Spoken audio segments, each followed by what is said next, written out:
Taco Tuesday, BornEvillStudios, Gemini.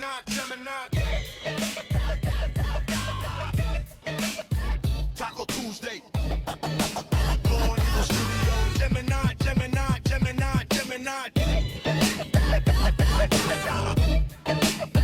Taco Tuesday, BornEvillStudios, Gemini.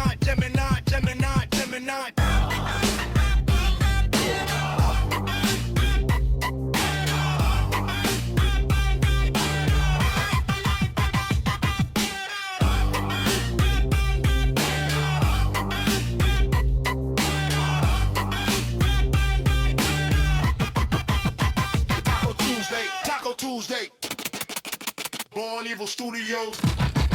Yeah. Gemini. All right.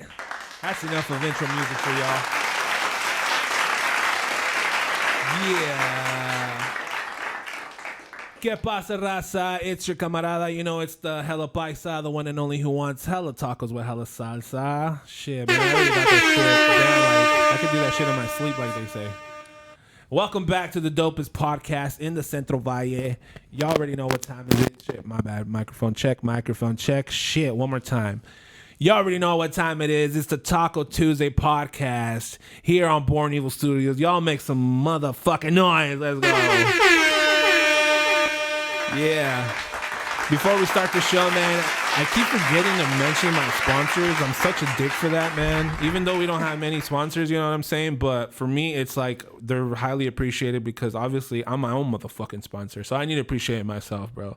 Shout out to Puentes Tacos. Make sure whenever y'all looking for a taco caterer or you're just hungry, man, hit me up because basically I could take care of all your party needs. Any type of party, any occasion, weddings, birthday parties, divorce parties, all of the above, bro. We got it handled for y'all right here on BornEvillStudios, bro. Also, shout out to my boy Jack's Gas, man. They're located all over the Central Valley, from Visalia to Cutler to Newman to Fresno, off of Belmont. If you didn't know, Rock, man, they have vegan stuff there. And yeah, shout out to Jack's Gas and shout out to BornEvillStudios, of course, man. Let's go. All right. Now that we got that out the way, and y'all never forget, here tonight on the show, man, we got a very special guest. One of my very dope homies, bro. Someone who's very talented. He's always been like a guy who, I mean, I'm not gonna lie, bro. You've inspired me too since day one, bro. Just because it's like his persona, who he is as a person, very outspoken in rap and in life, period. But y'all make some noise for my boy tonight. He goes by D.E.D, man. Tonight we go by D.E.D, aka Rockman. Yeah, you know what I'm saying. This is man for many, the man of many faces when it comes to music, bro. And I gotta give you your flowers on that. You gotta recognize that because obviously you're just not D.E.D. You're Rockman. You're the lead singer of Farouk. You know what I'm saying, and I'm the only singer, you know what I'm saying? But like for sure you're the main dude on top of the stage making all that fucking noise, bro, when it comes to you. Yeah, so thank you for coming out, bro. I really appreciate you coming out, bro. Finally. I couldn't wait to get out here. We've been both bugging each other. Hey, when are we going to get on? For reals, bro. What about this day? Hold on, what about this day? I was mad late today. I want to apologize You're good, brother. in front of all of them and everybody. You know what I mean? Yeah. You're so gracious. And I felt like fortunate because these kind of things are definitely an opportunity, definitely a platform. And I'm fortunate that we're cool with each other. We're homies. Yeah, so, bro. But like, I don't want to take that shit for granted. You know what I mean? Nah. And like, you know me, bro. Yeah. Luckily, I'm working with my homie today on his podcast. Let's so go. I had a rough night last night. I was up way late. Yeah, you're telling me about that. And you were like, bro, it's me. It's cool. Yeah. And man, it was funny. Usually these things are like kind of nerve wracking. Yeah. And I was just like, I'm gonna go kick it with.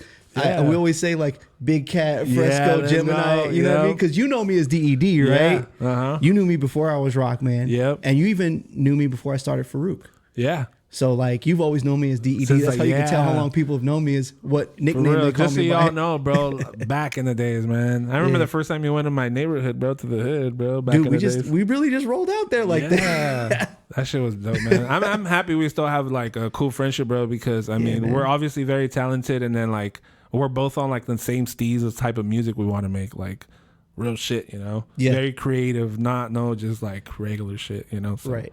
I like I said, I'm inspired by the shit you do. Thank you, You man. influenced some of the shit I've done, I think, in the past, especially when it came to battling, bro. Really? Because of your character being, like I said, like very like I wouldn't say nonchalant. It's more like a to me, it's just simple, like not giving a fuck what anybody thought about you, you know? And like some people I remember back in it, because this is us when we're kids, you know? A lot of the time I remember all of us, even Absurd, were like, man, D.E.D's an asshole. Or like... I kind of was, bro. I'm not going to front. Like, I had a heel run for a while. But it was cool, though. To me, it was cool because it was almost part of like who you are. Because even when it came to spitting bars, like the battle shit, it fit with you so perfectly. It's like who you were. Yeah, well, I'm not... Yeah. I couldn't... I don't know how to explain it. Sam from FTK, he would explain that so clean, like, yeah, bro, like the way he would put it together, explaining who you were as an artist, I was like, yeah, I see it the same way. So kind of like the same thing I said, bro. Man. Like I feel the love. And, And I'm not gonna front. I was an asshole back then. I didn't pull no punches. I didn't sugarcoat shit. Yeah. And a couple of my family members, they're very upfront. Yeah. Like I grew up as one of the babies of like so many older cousins that I couldn't be no other way. Exactly. You It's know like what I you mean? got roughed house a lot as a little kid. And all that shit, roasted and all that. J-Dub, I remember J-Dub like always punking you. You said like when we were kids, dude. We were getting a lot of fights because I kept losing. It's so fucking big, dude. J-Dub, fucking, it's not fair, bro. Come on. Oh man. But Once he realized that I was good at math, he's like, oh, I have to stop. we're like, punking him. we need to be friends now. We're born like a month apart. That's crazy. Yeah, and our moms are sisters that are really close in age. So like, they're 2 of 10. So I got 10 Theos and Theas on that side. Fuck. I remember that you saying that. And they have like cliques. So my mom was part of the younger clique with his mom. So it's like obvious you guys grew up together because your Theas were always together. He was my brother. She was like my mom. Primas were always together. Yeah, you know what I mean? So Bro, like, yeah, crazy. but we did beef a lot because it's like, you go out for like the cousin games, like playing football and all that shit. And it's like, well, these guys are the age group, so we got to put them on opposite teams. You know what I mean? Like everybody had somebody from each age group on opposite teams. So we're playing football. I'm always getting trucked by that fool and shit. I had to learn how to hit the juke move and shit. Like, oh shit. Fucking Jada, because he's always been a big vato, you know, like fucking. Like, bro, I remember the turning point too, dude. We were in junior high. He got into wrestling. Like amateur wrestling. Yeah. And I was like, bro, I'm hopeless now. Because before I could kind of hold my own, I was kind of quick and like whatever, you know what I mean? And once he got into wrestling and learned some technique, dude, I remember we went to the pool at my apartments. Dude, you're unlocking memories, dude. And he was like, get in the pool. I'm all, fuck you. And that fool picked me up. I was like, who the fuck is this guy? He hit his growth spurt. I didn't hit it. It came a lot sooner for Jay, He was like, shoot. And I was like, yo, we need to team up, bro. This isn't going to work for me. Yeah. I remember even during the battling days from all like, because, you know, we had our circle and within the soul and battling. Yeah. Jada was always like you know, we would always be like, oh shit. Jada, Absurd too. He's like, oh shit. Here comes, you know what trouble. Here comes trouble, some shit like. He wouldn't always look for it. He just it would find him, and you know, all of us were like not back down types. We're gonna say what we feel, and we're gonna stand by it. Yeah. And so shit would happen sometimes. I got the cool thing is that I got to know the real Jay. Yeah. So man. it's like, okay, I understand him a lot. We have the same name, bro. Like, and almost like the same background. So I love that dude. He knows what's up, bro. Yeah, man. That's my boy. I was just on the phone with him before I got here. Let's go, That's man. my brother, man. And he didn't say what's up. Damn fool. I told Jim I said what's up. Not even that fool. What's up? I said I'm going to Taco Tuesday. He was like, what's that? Fucking vato. He goes, oh, is that little media thing you're doing for us on my behalf? I'm playing. You know I'm playing, bro. You know he said what's up. Yeah, I know. That's my boy. He was all jealous that I got to be here. He's like, oh shit, he hit you up, huh? Not me. No, I got a DM right now. I've been hitting him up. We've been, but like he's got a wild work schedule. No, right now. he literally he's like on point with it. Like if he wanted to be here, he'll be like, shit. All I got to do is hit a gym. Well, I'll be there. This is one of many. You know what I mean? Yeah. So, he'll actually punk me like, hey, how about next Tuesday? Nah, this Tuesday. Oh shit. Okay. All right, for sure, Jay. I'm showing up. Turn the mic on. Yeah. Remember, I have my own mic. Oh yeah. See. Yeah, that's right. All right, the red mic. Love that guy. Yeah. We could talk. We could do a whole pod on Dub, honestly, if We you could. wanted to. I have stories, because obviously. But We all do. yeah. But let's get into the story of D.E.D. And obviously, I want to know more about, more your, like, as a kid, bro, because I know that's where music started officially for you. Yeah. And so, but first of all, everybody should know already because we were talking about it, but tell the people where you're from, bro, or where you born, raised, and all that. Born and raised in Fresno, Let's California. go. Actually, a tiny, like a neighborhood within Fresno that's kind of like its own city. It's got its own zip code and everything. Pinedale, California. Oh, okay. Yeah, I was gonna say, what are you going to talk about? My great grandma was in Pinedale, and I lived in a little house across from her with my parents when I was born there. So like Pinedale is a cool little I know what you cultural area Mm-hmm. that like a lot of legends came from. There's a lot of local good hip hop that came from there. Really cool crews, Dope. tagging crews, and just my favorite house party DJ, Mr. Melody, rest in peace. I always try to shout him out. Mr. Melody was from Pinedale, California. He used to say from the entertainment capital of the world, Pinedale, California. That's so fucking dope. He was great, man. He's the father of our original bass player, Brandon. Okay, that's his dad. Yeah. You know DJ 808? He's a Fresno guy. Maybe. That sounds super familiar. I'm better with Yeah. like names and He's a second generation DJ. fuck. And Mr. Melody was a vinyl DJ. First he did bands, then he did vinyl, then he switched over. And every piece of technology He did it. until he passed, he had that. And then he taught it to his sons. So Mr. Melody, this is for you. Shout out to Love you, man. That's totally, Rest in that's peace, so Mr. dope. Melody. But he's from Pinedale.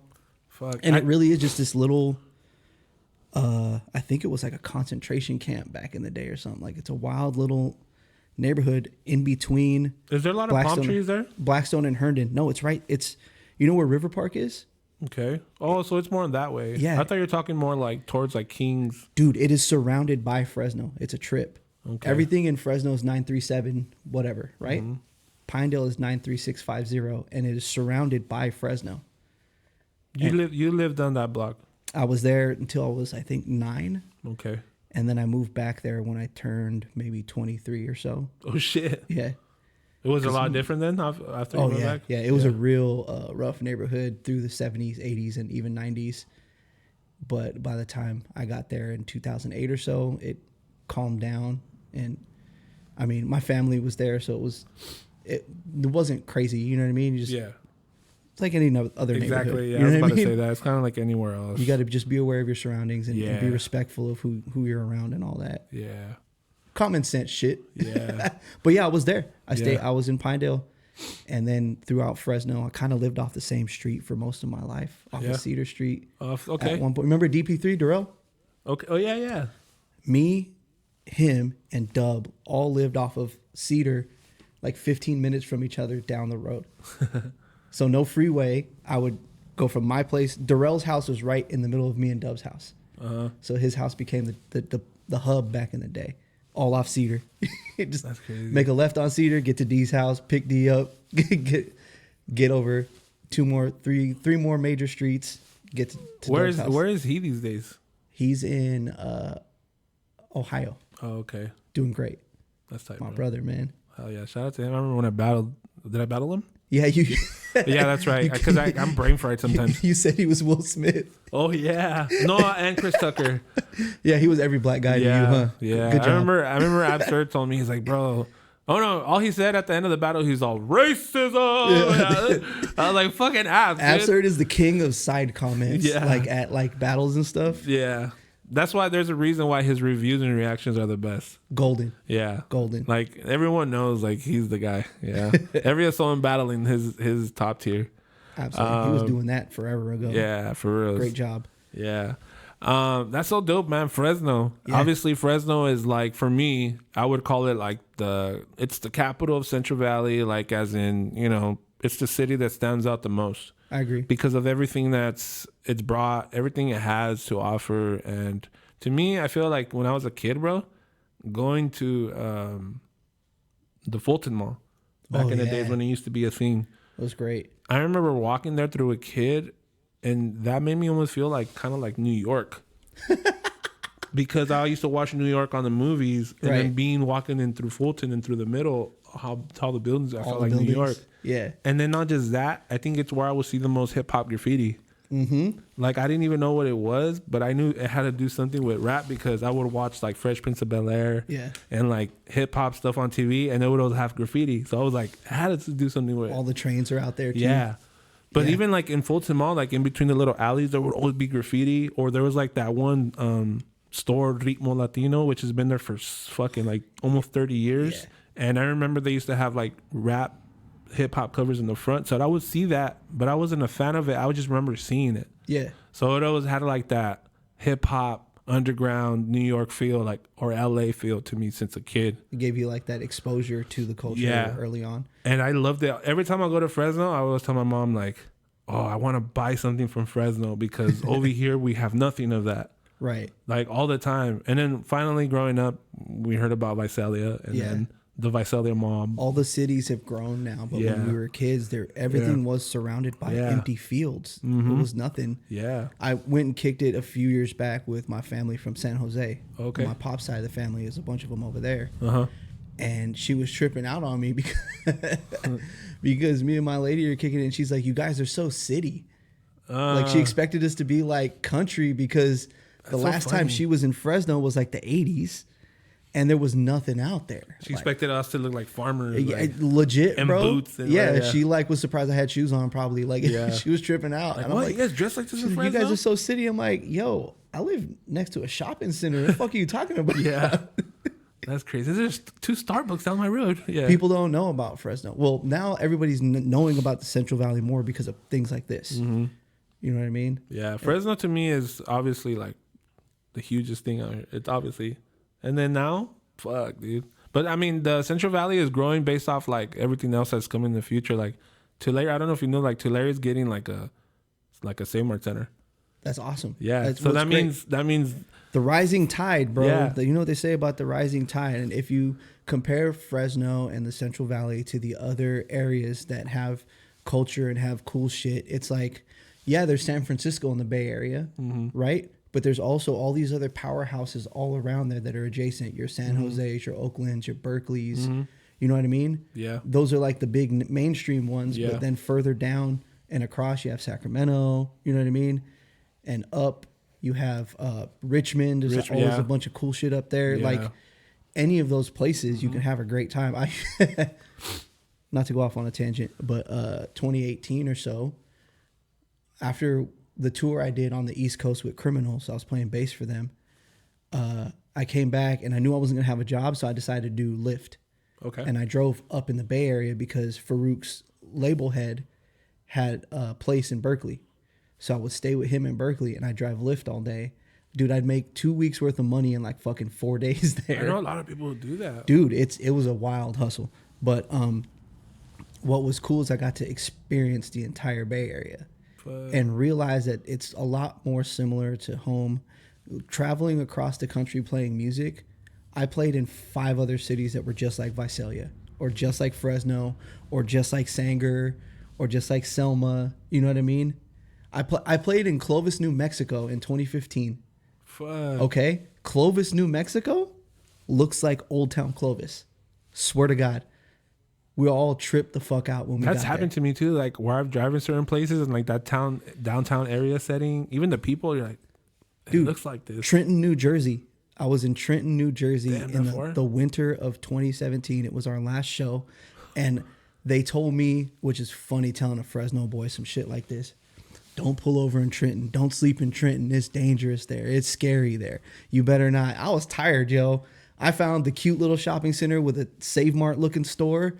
I pulled our asses over. We slept in Trenton. I don't give a fuck. Like, I was driving the van overnight for them and playing bass. Like, dude, I was like, Trenton, I'm sure Trenton is just like Fresno. Yeah. Or you go up to the Bay, oh, stay out of East Palo Alto. Da, da, da. I'm a Fresno boy. It's fine. Like, you just gotta be smart. Yeah. Don't be a dickhead. Mm-hmm. You know what I mean? Learned that the hard way a long time ago. But like, my point is, it's all kind of the same in ways. It's the same local drama. It's the same 3 artists backbiting each other. It's the same 2 promoters. One's really shady. One's really cool. You know what I mean? Every other city. They're Warren, Michigan. You ever heard of it? I think so. It's not Detroit. You know what I mean? It's Warren. Warren, Michigan reminded me of Fresno in the 90s. It's all the same, man. Damn. And now we're building here our version of those updated culture centers in the Central Valley. We don't got to go to the Bay no more. We don't got to go to LA no more. We definitely don't need it for studios. Yeah. We definitely don't need it for media. Yeah. And you guys are platforming now like a motherfucker. Hell yeah, bro. And it's that rising tide, bro. Yeah. So flowers to y'all for that. Hit some you, kind of sound effects or some shit for me, let's please. go for sure, man. Appreciate you. There you go. Thank you. Bro, you pretty much laid it all down like the way it is. Like you able to travel because like me, it's probably like my dream to just travel with anything, even if it's podcasting, music, even the tacos. But like, I think that's one of the main reasons I kind of want to travel is just to see how people all are out there. Because it's like, it's almost depressing to just be here. Like, I don't want to show no more people in the valley my music no more, bro. Oh, dude. Like, I don't. Like, I'm like, dude, how can I do it to get it somewhere else? We'll talk about that later. Yeah. We'll figure that out. Yeah. Obviously, I need to move my ass. Like, I have a plan. The only way I want my music to reach people in LA and the Bay is I have to drive to LA. I have to drive to the Bay. Like, and put in people's hands the right people. You know what I'm saying? You have to show face. Yeah. And then obviously while you're out there, make the content, post it, because if you post it, they're gonna be like, oh shit. It's like you docked it, you get to post it, and then it just helps you elevate, so I'm seeing it now. Yeah. So thank you, bro. The one thing that the traveling did do for me is it made me love my city even more, and it made me have a lot more respect and love for the surrounding cities, where sometimes there's a little friction, a little rivalries and all that fucking bullshit. But when you experience it in 4 different kinds of accents across the country, in the South, in Texas, in the Midwest, on the East Coast, it's all the same shit. Like, it kind of like, most people travel and they're like, I don't ever want to go back to my shitty hometown. Bro, I got back to Fresno and almost kissed the ground when I got there. I love my city, man. I love the whole Central Valley. And you know that. That's where we've always kind of... It's where we breathe. Yeah, but we've always agreed on, like, we love what we have. We build on what we have. Mm-hmm. It's not that, I'm too good for this city. Fuck this city. No, none of that. Mm-hmm. You know what I mean? Yeah. The grass is green where you water it. Yeah, exactly. Right?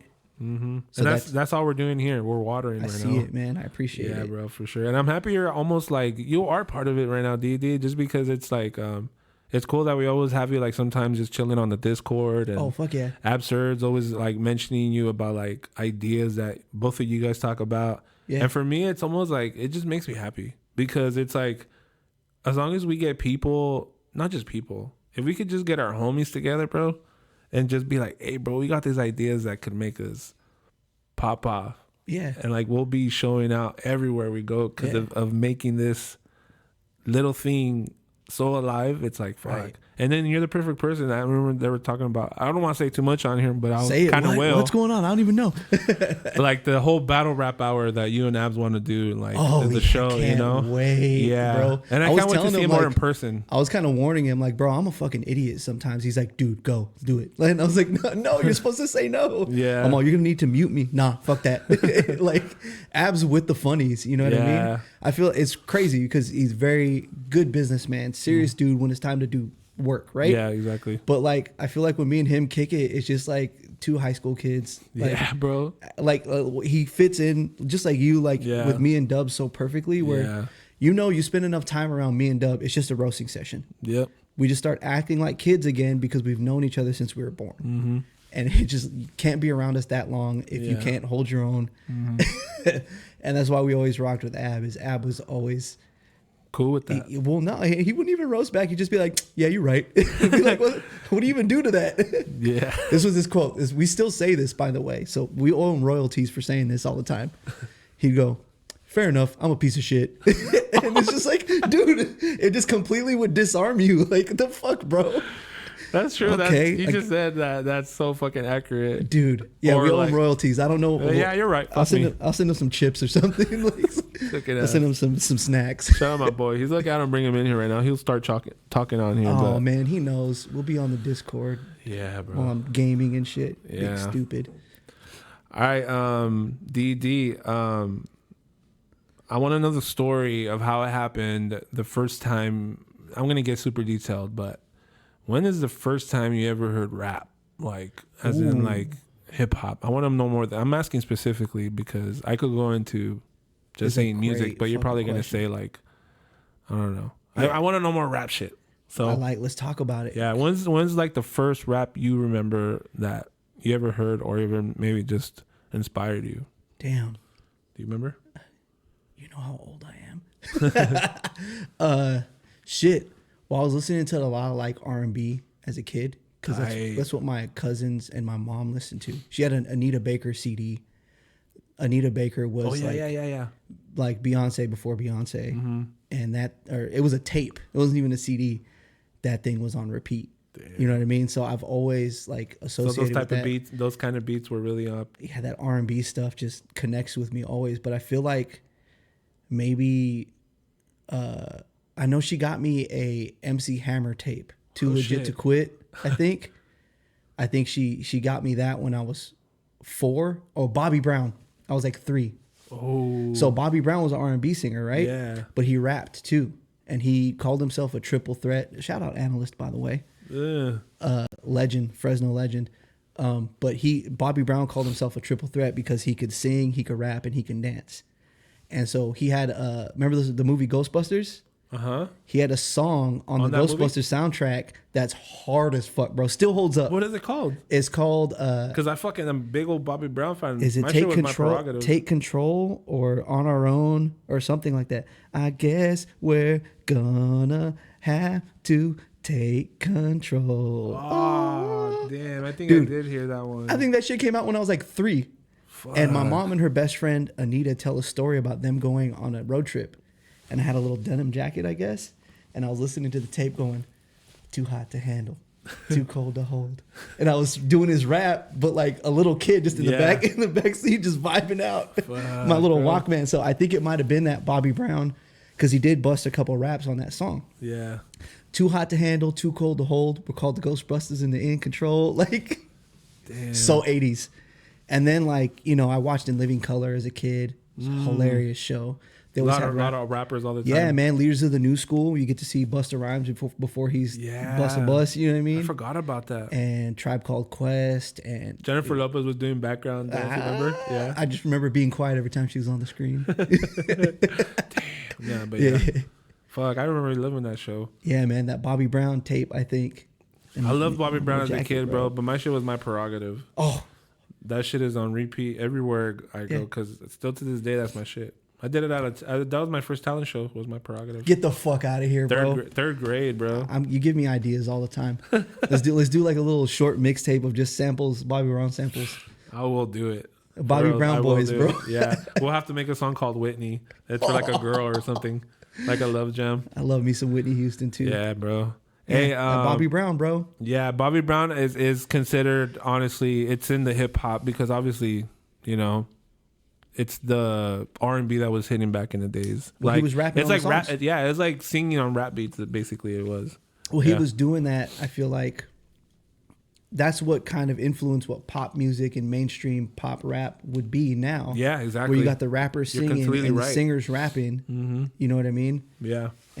And he could gig like a motherfucker, bro. Yeah. He was hitting the moves. Remember that right now talking about Bobby Brown shit. Remember that fucking thing where he was performing on In Living Color as he supposedly dropped a dime bag. Was it on In Living Color?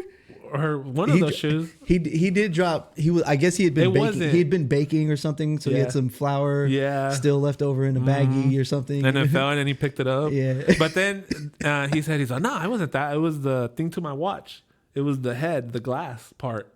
Yeah, he said that was some parts of his watch. That was not glass. That was snow. Yeah. But yeah, I was a little laughing. Bobby Brown, damn. Bobby Brown's a legend, bro. He is, bro. All right, that needs to get on. So Bobby Brown being like the beginning of like you listening into shit. What would you say it started breaking down into you? Because it's hard for me to ask you these questions, bro. Want to know why? Because I want to focus more on D.E.D. Yeah. And for us to be like, when is this first time you like? You know what? Let me see. Because I like we're keeping this organic on here. This might be a long podcast. Yeah, by the way. If we talk about all my music. That'll be so funny if we do one right now where it's D.E.D. and then you go change your outfit and you come back as Rockman. Oh, I brought my glasses. But and then you come back and be the lead singer of Farouk. 3 different podcasts. I'd have to go comb my hair to be the lead singer of Farouk. Yeah. But like, when would you say is like the first time that you thought about like making music more in like the rap thing? Was it battling back then, just or music was that in the general? first time? I guess. Yeah. Let's. You know what? Yeah. Let's just say more music in general. Yeah. These are great questions. I don't get to think about this a lot. So I always loved music. Mm-hmm. I was always in the car with my mom. She got me a Walkman when I was real young. That's tight. Every memory I have is around music. My cousin Polly listening to freestyle music, doing her hair to go out, and I'm there just kind of like busting little moves and shit as a little kid. We listened to everything. I remember in the 90s, Kenny G was a big deal. My mom loves some Kenny G. My mom too. So I was like, get me a saxophone, please. She wasn't going to buy me I think I was like 5. She wasn't going to buy me no goddamn saxophone. She got me a little plastic bullshit, you know what I mean? I was making noise with. But dude, I wanted to play anything. I got a trumpet when I was like 8 or 9. And I played trumpet until I was 13. Oh shit. And so I went to a school that had a really advanced music program. And they had us as 8, 9-year-olds reading music, sight reading music, and transposing music. So I actually knew how to write 8 or 9 years old. Shit. So I knew how to write sheet music as a kid. And I was making my own trumpet songs, but it was hard for me to write the sheet music because I didn't have the fucking paper for it. Oh, okay. This is in like the early 90s. Yeah, You know what I mean? You couldn't just fucking Google sheet music paper and airdrop a printer. You know what I mean? You'd have to ride your fucking horse and buggy out to the... Yeah, bro. So like I used to make songs with my trumpet and memorize them. And I had like long ass songs that I would put together piece by piece and memorize. And I used to just play, and I played in band as a kid. And so I always wanted to do that. And then I started... At one summer, I was at my pop's. I found one of his old keyboards, like an old Casio. Okay. And it had the notes to like stickers on all the keys. That he put on there? Yeah. Okay. They're all crooked and shit. And I used to just sit there and tweak and just play that fucking thing. So I learned every sound of every instrument from that Casio keyboard. And it had like the little programmed drumming thing and everything. Yeah. And I used to just figure songs out by ear on the piano and just play. They sucked because I didn't, you know what I mean? I didn't know what I was doing. I was like 9, 10. But yeah, I used to just jam on that keyboard. And then he got me one when I was maybe 14. And I used to make some brand new one. Yeah, well, like one of them Target joints. Yeah. You know what I mean? One of them Yamaha Target joints. Okay. But dude, you could record. So I made real shitty beats on them when I was like 12 or 13. Fuck. And I was doing that, and then one of my friends were like, "You can do this on a computer," and I'm like, "No fucking way!" So they were showing me how to loop. You could take the end of a song and loop a beat. And then I started rapping and freestyling, maybe 14, 15 years old, to looped beats on Goldwave, which was like a wave editing program. Okay. That you could like loop. You could take basically the beginning and end, and if you copied and pasted at the right time, okay, it would be an exact loop. You had to just select. I wonder if it's still out there. Goldwave, bro? Yeah. Big Dub knows about Goldwave, man. We were doing a lot of our early shit.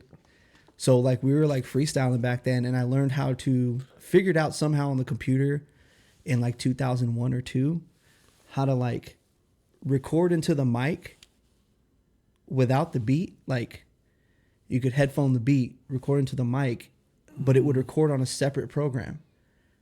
I didn't have a DAW in 2001. You know what I mean? On my mom's computer. I would play the beat out of Winamp.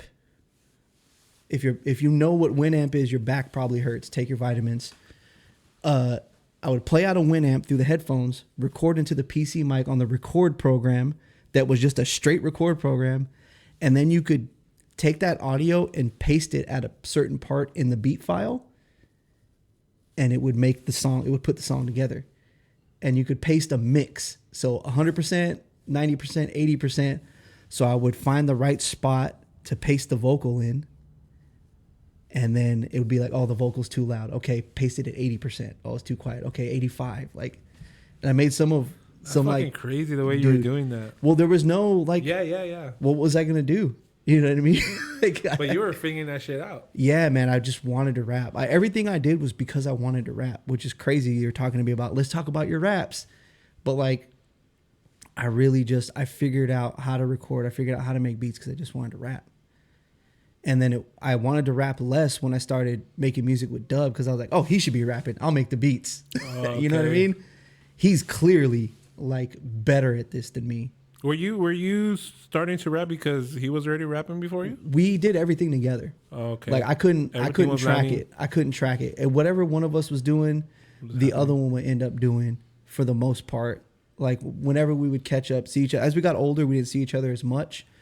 But like, you kind of noticed it was following along both of you guys. Well, that's my brother. You know what I mean? So we'd catch up, or like we talk on the phone, or I'd be over there.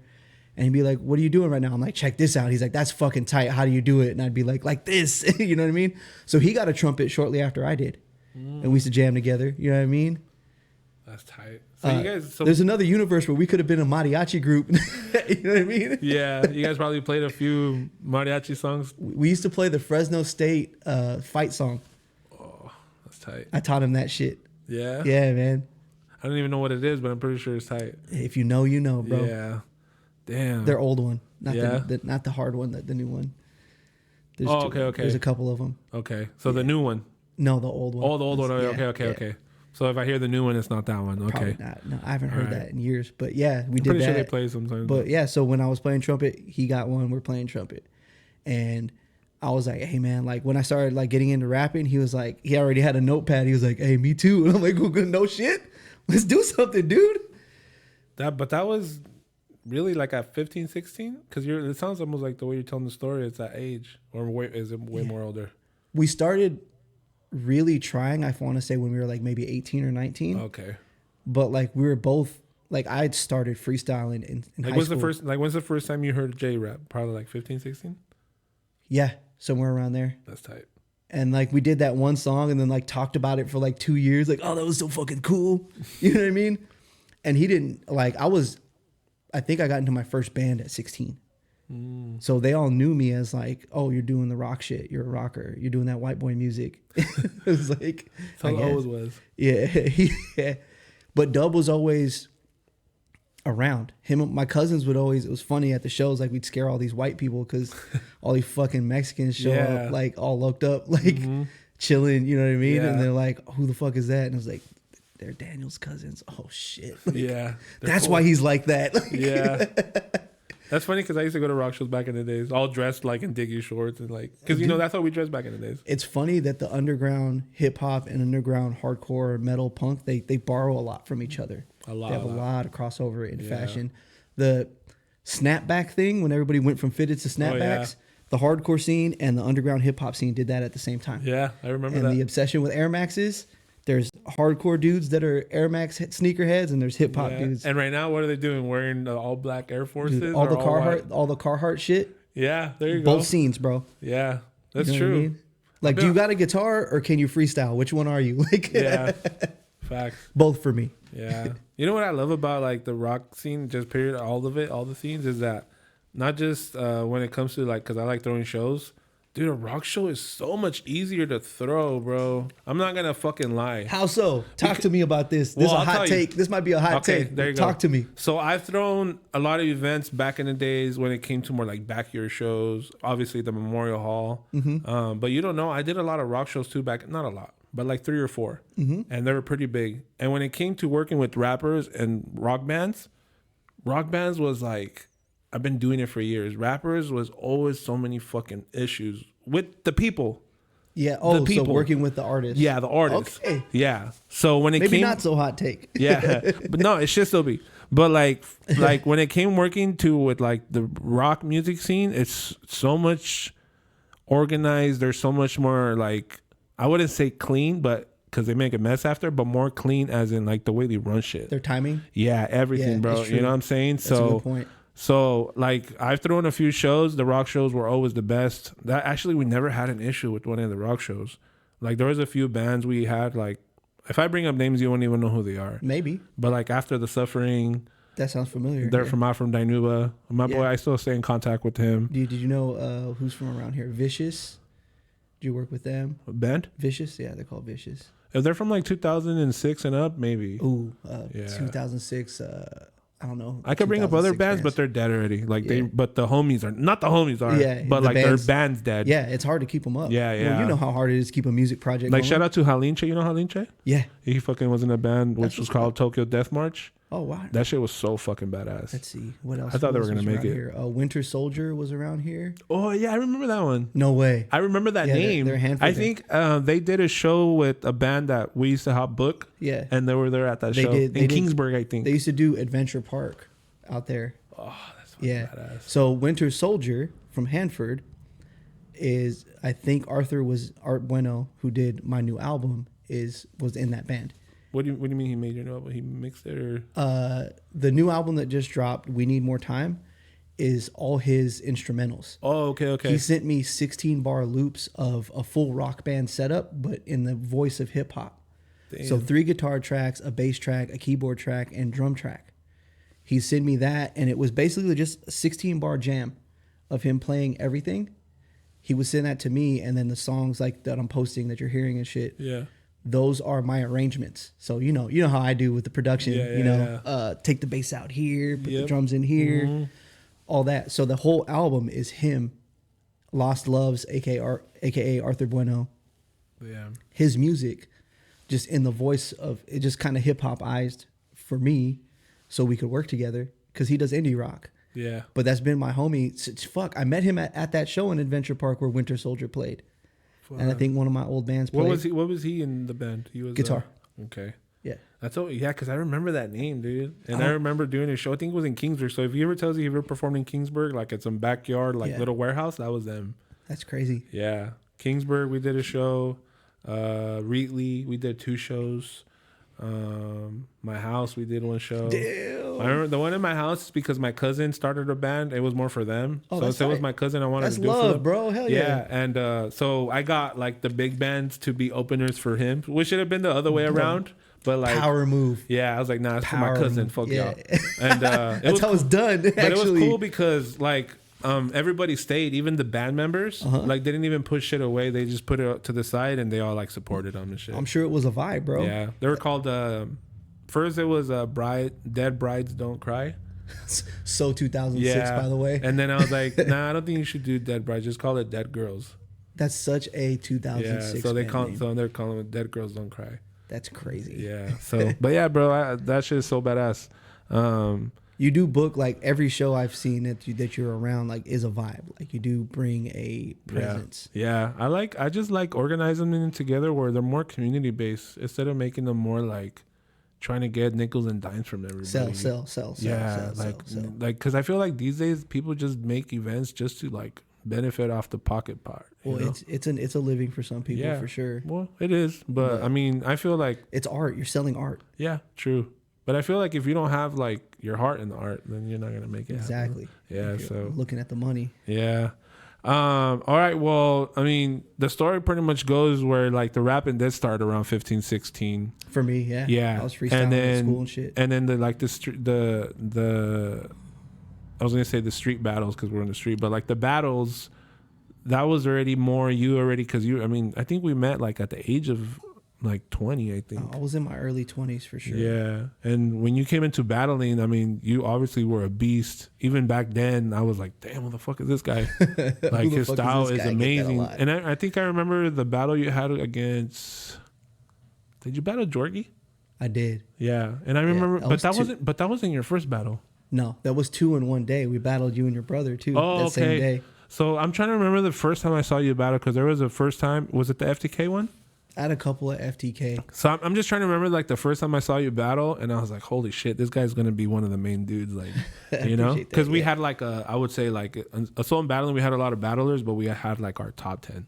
You know, there was definitely a top obviously tier Cali, there. my little brother, being one of them. Like, there was like definitely a top tier, and I was definitely super selective and really like the people calling me an asshole was justified because I really was not for the bullshit. But it's because I'd done so much by then. Yeah. That like I couldn't be hustled. Yeah. You know what I mean? By that time I already was in like had been like in 4 bands, played all around, played out of state. Really? Yeah. And you were barely, what, 19, 20, huh? No, I just looked that old. You know what? I was like 22. I was that. So you're probably like 22, yeah, 23. I was like 22, 23. Yeah. But like I said, we had already done so much. So much shit, yeah. Yeah. You looked like it, basically. Yeah. You were up growing, your game. Man. I couldn't help it. Yeah.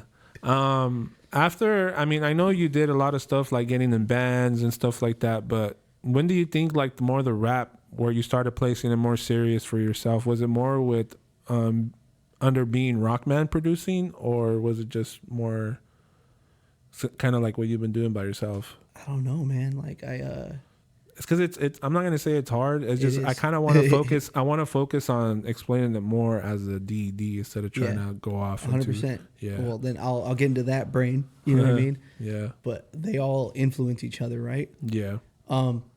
So like everybody knew I could freestyle when I was younger, so it was always like you should rap, you're rap. And so like even when I was in bands, I would like bust freestyles like in between songs and shit, or like, you know what I mean? I bet you do that a lot. Like I was, yeah, back then. So that was a thing, you know what I mean? And then I started listening to the radio again in like 2005. Okay. Like I usually just would make tapes and listen. I listened to a lot of like hardcore and underground music back then. So like the radio was not for me. Yeah. I put on like, you know, B95 or whatever. And just, I was like, this is what they're doing now? Yeah. Cause I liked like the rap I liked was like MOP. And I liked early 50 Cent before he got with Dre. Like when he was a mixtape rapper talking heavy shit. You know what I mean? I liked... That's crazy you were into that. Yeah, I liked that kind of hip hop. And, you know, I liked all the dirty South hip hop too. Juvenile and No Limit and 8 Ball and MJG and Pimp C. All that. Loved all that too. But yeah, I want to say somewhere around 2004 or 5, I put on the radio and I heard like Chingy or some shit. And I was like, oh, this is lame. This doesn't even sound like real music. It sounds fake. Like it sounds like a commercial. And I started writing raps, like angry ass, right? Like battle raps kind of. Fuck. You know what I mean? Like about these rappers. And that's when me and Dub started crossing paths more, because he was on the same type of time. Yeah, yeah. And he was like, yeah, this shit's fucking fake. Fuck all this. And like our early songs were just diss tracks of like mainstream rappers. Fuck. Because we're like, fuck, we were battling before we were battling. We're like, this shit's lame. Yeah. We're good. And we weren't, but we like thought we were. It was almost like that steez we all had back in the days, like, fuck the mainstream. It's all about underground, real shit. And so that's what charged me up really to start writing raps, like actually writing them down. And then I had like just notepads and notepads of shit that I never used. And then somewhere, I made like some like independent like Bandcamp songs. Okay. Made a bunch of straight edge songs. You know what I mean? Like, because I was like, no, there's no straight edge rappers. Let me rap for my people. Yeah. You know what I mean? So I did that. And then I think in 2013, a record label called Clear Minded Records at the time, they turned into Hypergiant. They were a clothing label for straight edge people. They started putting out straight edge music. So I submitted my music to them. What was cool is they already knew about me. Oh, fuck. And like, yeah, so they gave me like a little indie deal. So I don't know if you remember the tapes I came out with in 2015. I think so. I had these little tapes. Fucking first person to buy one, Dub. He bought like 3. He was like, fuck that. Like I'm getting cassette these tapes, right? Yeah. Yeah. So that came out in 2015, but I made those instrumentals in 2010 with Arthur Bueno, the guy that's from this new album in 2025. Well, it came out in 2025. We made those in 2010. I got the record deal in, I think, 2013. Some wild shit happened in that time. Okay. Next question. The songs end up coming out in 2015. And those are from 2010. And that's when I was like, I'm rapping. I got a record deal. It wasn't like I had to fucking quit. I got to quit my job or nothing. Yeah. But the fact like these two people that didn't know me personally knew me and loved me so much that they were going to put their time and money into my music. I was like, I apparently should be doing this. Yep. You know what I mean?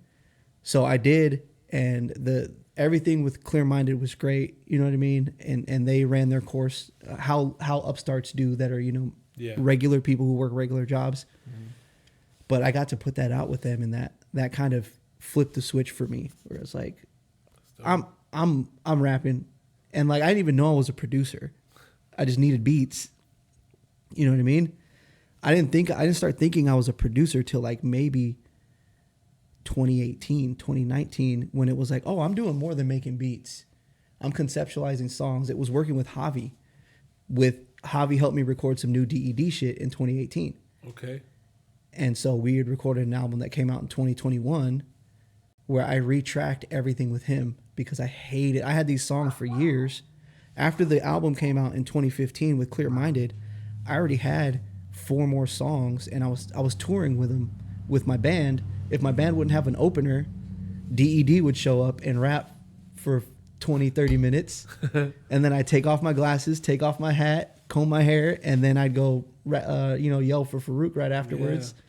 So I had all these songs, but I hated because I made the beat, mixed the beat, made the lyrics, recorded the lyrics, did all the mixing and mastering. I was sick of them.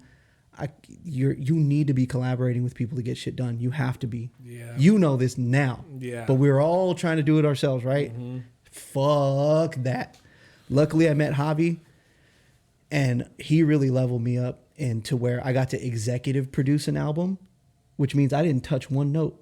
I didn't write one lyric. All I did was help the artist finish his songs, talk to him about the song order, help him get it distributed, connected him with somebody to mix and master it, Javi. Mm-hmm. Oh, wait, I think I might have mixed the record, but Javi mastered it. But the guy needed somebody to kind of keep him inspired and call shots for him. Okay. S.E. Hudson, a good friend of mine. He's a R&B singer. Fresno? Yeah. Okay. One of my biggest influences, I played bass for his band in 2006. Is he really skinny guy? Nah. Okay. He's kind of ripped now. He does kickboxing. Okay. But yeah, so I played for him, and he taught me a lot about music theory and the advanced music shit. And he's like just a hell of a keyboard player. Just one of the most talented guys ever. Anytime you hear me sing or try to sing, it's because I'm doing a Mexican version of Steve Hudson. No way. Yes. That's tight. Absolutely, bro. And I tell him everything. He's like, bro, your harmonies on that fucking... I'm like... He doesn't cuss, but he was like, bro, the harmonies on that dang song, I was like, bro, I'm just trying to be like you, straight up. It's like you practice or try to mimic the way he sings. I just think he's dope, man. That's tight. And like, he taught me so much. Yeah. If they know about me, they need to know about him. Yeah. Shout out to him. And he influenced D.E.D fully. Yeah, I was rapping, and he heard me rapping. He was one of the first like artists outside of like hip hop or hardcore that asked me for a feature, because a lot of bands knew I rap, so they'd ask me for features. So I have features for like with a bunch of bands out there too. And I'm like, what do you want? I've heard one. What do you want me to do? And they're like, do whatever you want. I'm like, oh well, fuck. So sometimes I'm yelling, sometimes I'm rapping, sometimes I'm doing both. Fuck. But like Steve Hudson was the first person to hit me up. I want to say in maybe like 2014 or so, maybe a little after, and say, hey man, what would you charge for a feature? I'm like, depends on who's asking. He's like, oh, and I'm like, for you? He's like, yeah. I go, fucking nothing. I'd pay you to be on one of your songs. What are you talking about? You got songs? Like, he sends me a song, and he's one of the first outside artists that I got to do a feature for on one of his love songs. And that influenced me to make more love songs and find that. Well, being in love. You wrote it yourself and everything, right? The raps, yeah. Because I didn't sing. I did a rap verse on his sweet little love song called Out of Nowhere that I ended up executive producing the whole album 2 years later. But he hit me up for the feature at first, and then the song sat. Damn. And then I think by like 2019 or so, I was like, bro, what do I need to do to get these fucking songs out? And he's like, oh, well, I don't know how to do this. I don't know how to do that. And it was all this technical shit. And I was like, I'm tired of listening to this on Google Drive. I want to hear it on Spotify. I don't want to have to fucking swipe and, you know what I mean? Mm-hmm. I don't want to have to. No, I'm sick of going into Google Drive to listen to these songs. So you helped them out with all that? Said, send me your songs and let me know what it'll take to get these out. Fuck. Because that's how I work. Yeah, I'm sure you've heard me use that phrase. What'll it take to make this happen? Yeah. Don't fucking no. What'll it take? Yeah. Do you want it to happen or not? And luckily, he's my boy. So when I talk to him like that, he's not like, "Hey, fuck you." Like, he knows it is because I'm passionate about the music. I really just Sam from FTK was like, I do shit because I want it to exist. He influenced me to do that, so I executive produced that for him because I wanted it to exist. That's tight as fuck, dude. And I produced an indie rock album for a singer named D.E.D Garza, but he wanted me to rap on one of his songs at first. And I was like, you don't need raps, you need instruments. I got you. The D.E.D always took a back seat to a lot of the other shit I was doing. Really? Yeah. But the deal, and then Arthur always kept me rapping. Lost Loves. He was always like, when are you going to rap again? Farouk's great. I love Farouk, but when are you going to rap? Like, and I'm like, I don't know. Like, I'm doing all this other shit. And then he's like, no, he called me one time. He's like, we're making an album. And that's my bro. Like, I've known him forever. That's tight. Like, I almost cried when he moved. Like, dude. He moved far away or what? He moved to Connecticut. And I was going through it at the time, too. So it was like, bro, like, this is my rock. Like, this is one of my guys. It'd be like if Dub moved across the country. It'd be like, what am I going to... I guess I got to move. Yeah. You know what I mean? Fact. But, like, back then, like, those were my people, you know? But he got me, and he hit me up in 2022, I think, to do this album with him. So through 22 and 23, we did those 10 songs for We Need More Time, the new album. And it was him that got me to focus back in on it. It was my lady too. My lady, I think you've met her. Yeah, you have. She's, every time I'd be like, hey, I'm thinking of working with this artist because he needs this. She'd be like, well, what about you? Who the fuck is that? I don't care about them. And I'm like, but like, they're really good. And she's like, so are you. What about your songs? Or like one of my albums came out because she fucking called me out. I was on the phone. She's like, what are you doing? I said, listening to some old songs of mine. And she's like, what old songs? And I told her, and she's like, that's not out. It's not old. And I was like, oh, fuck. And then she hit me with what do we need to do to get this out? And I told her, and she basically A&R'd that album. That's crazy, bro, because I've never heard a woman talk. I mean, sorry to y'all out there. My woman does. I'm sorry, but I've never heard no one, other rappers said some type of shit like that. Yeah, bro. man. She's always driven my rap music. When I first got with her was when the 2015 album came out. Yeah. You know what I mean? And she inspired me to finish it. That's tight. And every other time... You probably showed her that shit, that's why, bro. she had been knowing it. It's like you showed her probably in the beginning of your relationship, and then you kind of lost yourself a little bit, and then she had to re-up, like, hey, remember who the fuck you are. Yeah, it was every time I was doing something else, she was like, what about that song that you did that's sitting in your drive? Like, basically calling me out the way I called out my homie. You know what I mean? And she probably calls it out exactly how you said it. Like, yo, that's not an old song. It's What's not up out. with that track on your hard drive? She got me, man. And she does. And she continues to inspire and support. You know what I mean? It's not like she's just on my case. No. She's like, well, what do you need? Like, oh, well, I need art and I need this and I need that. And she's like, okay, I'll curate you some art. What's your budget? What the fuck? Hey, turns out the artist only charged $80. I just paid him. Look at this art. Here you go. Like, what? That's crazy, bro. Yeah, man. And then, you know, all the content I've been posting is her. Like the video you shot and all that? Yeah. She was behind the scenes helping you out. Well, because she's seen my videos, and I'm like, hey, don't complain about my videos. Help me. And she's like, oh, okay. And I'm like, I'll do whatever you say. I won't say shit. I said, because look what I do. I know you can do better than that. And she does. She rocks. That's crazy. So it's really her, my family, man. They keep me going. And this album is 10 songs. 10 songs? Yeah. Okay. 10 songs. Well, wait. 9? I lose track. There's an interlude or two, I think. Okay, but it's still 10-track album or whatever. Yeah, Full songs. Yeah. It's now on streaming. Let's go. We need more time. It's I got some really cool feedback about it from my friend Matt. who's a local musician back home. And he was like, bro, this is a different level of you. It seems so genuine. Like, you're not like ego forward. And I'm like, oh, some of the songs, check out this one. This one's ego forward. You know what I mean? But like the instrumentals are very emotional. Yeah, yeah. And I'm always somebody who will listen and react to the beat. The beat always tells me what to do every fucking time, no matter what it is. Whether I'm singing over a big dub track, or I'm rapping over a D.E.D track, or I'm yelling over a Farouk instrumental, they always tell me what to say. I yell over the Farouk ones because it makes me want to yell. And I'm chill over the stuff that Arthur sends me because, dude, you heard.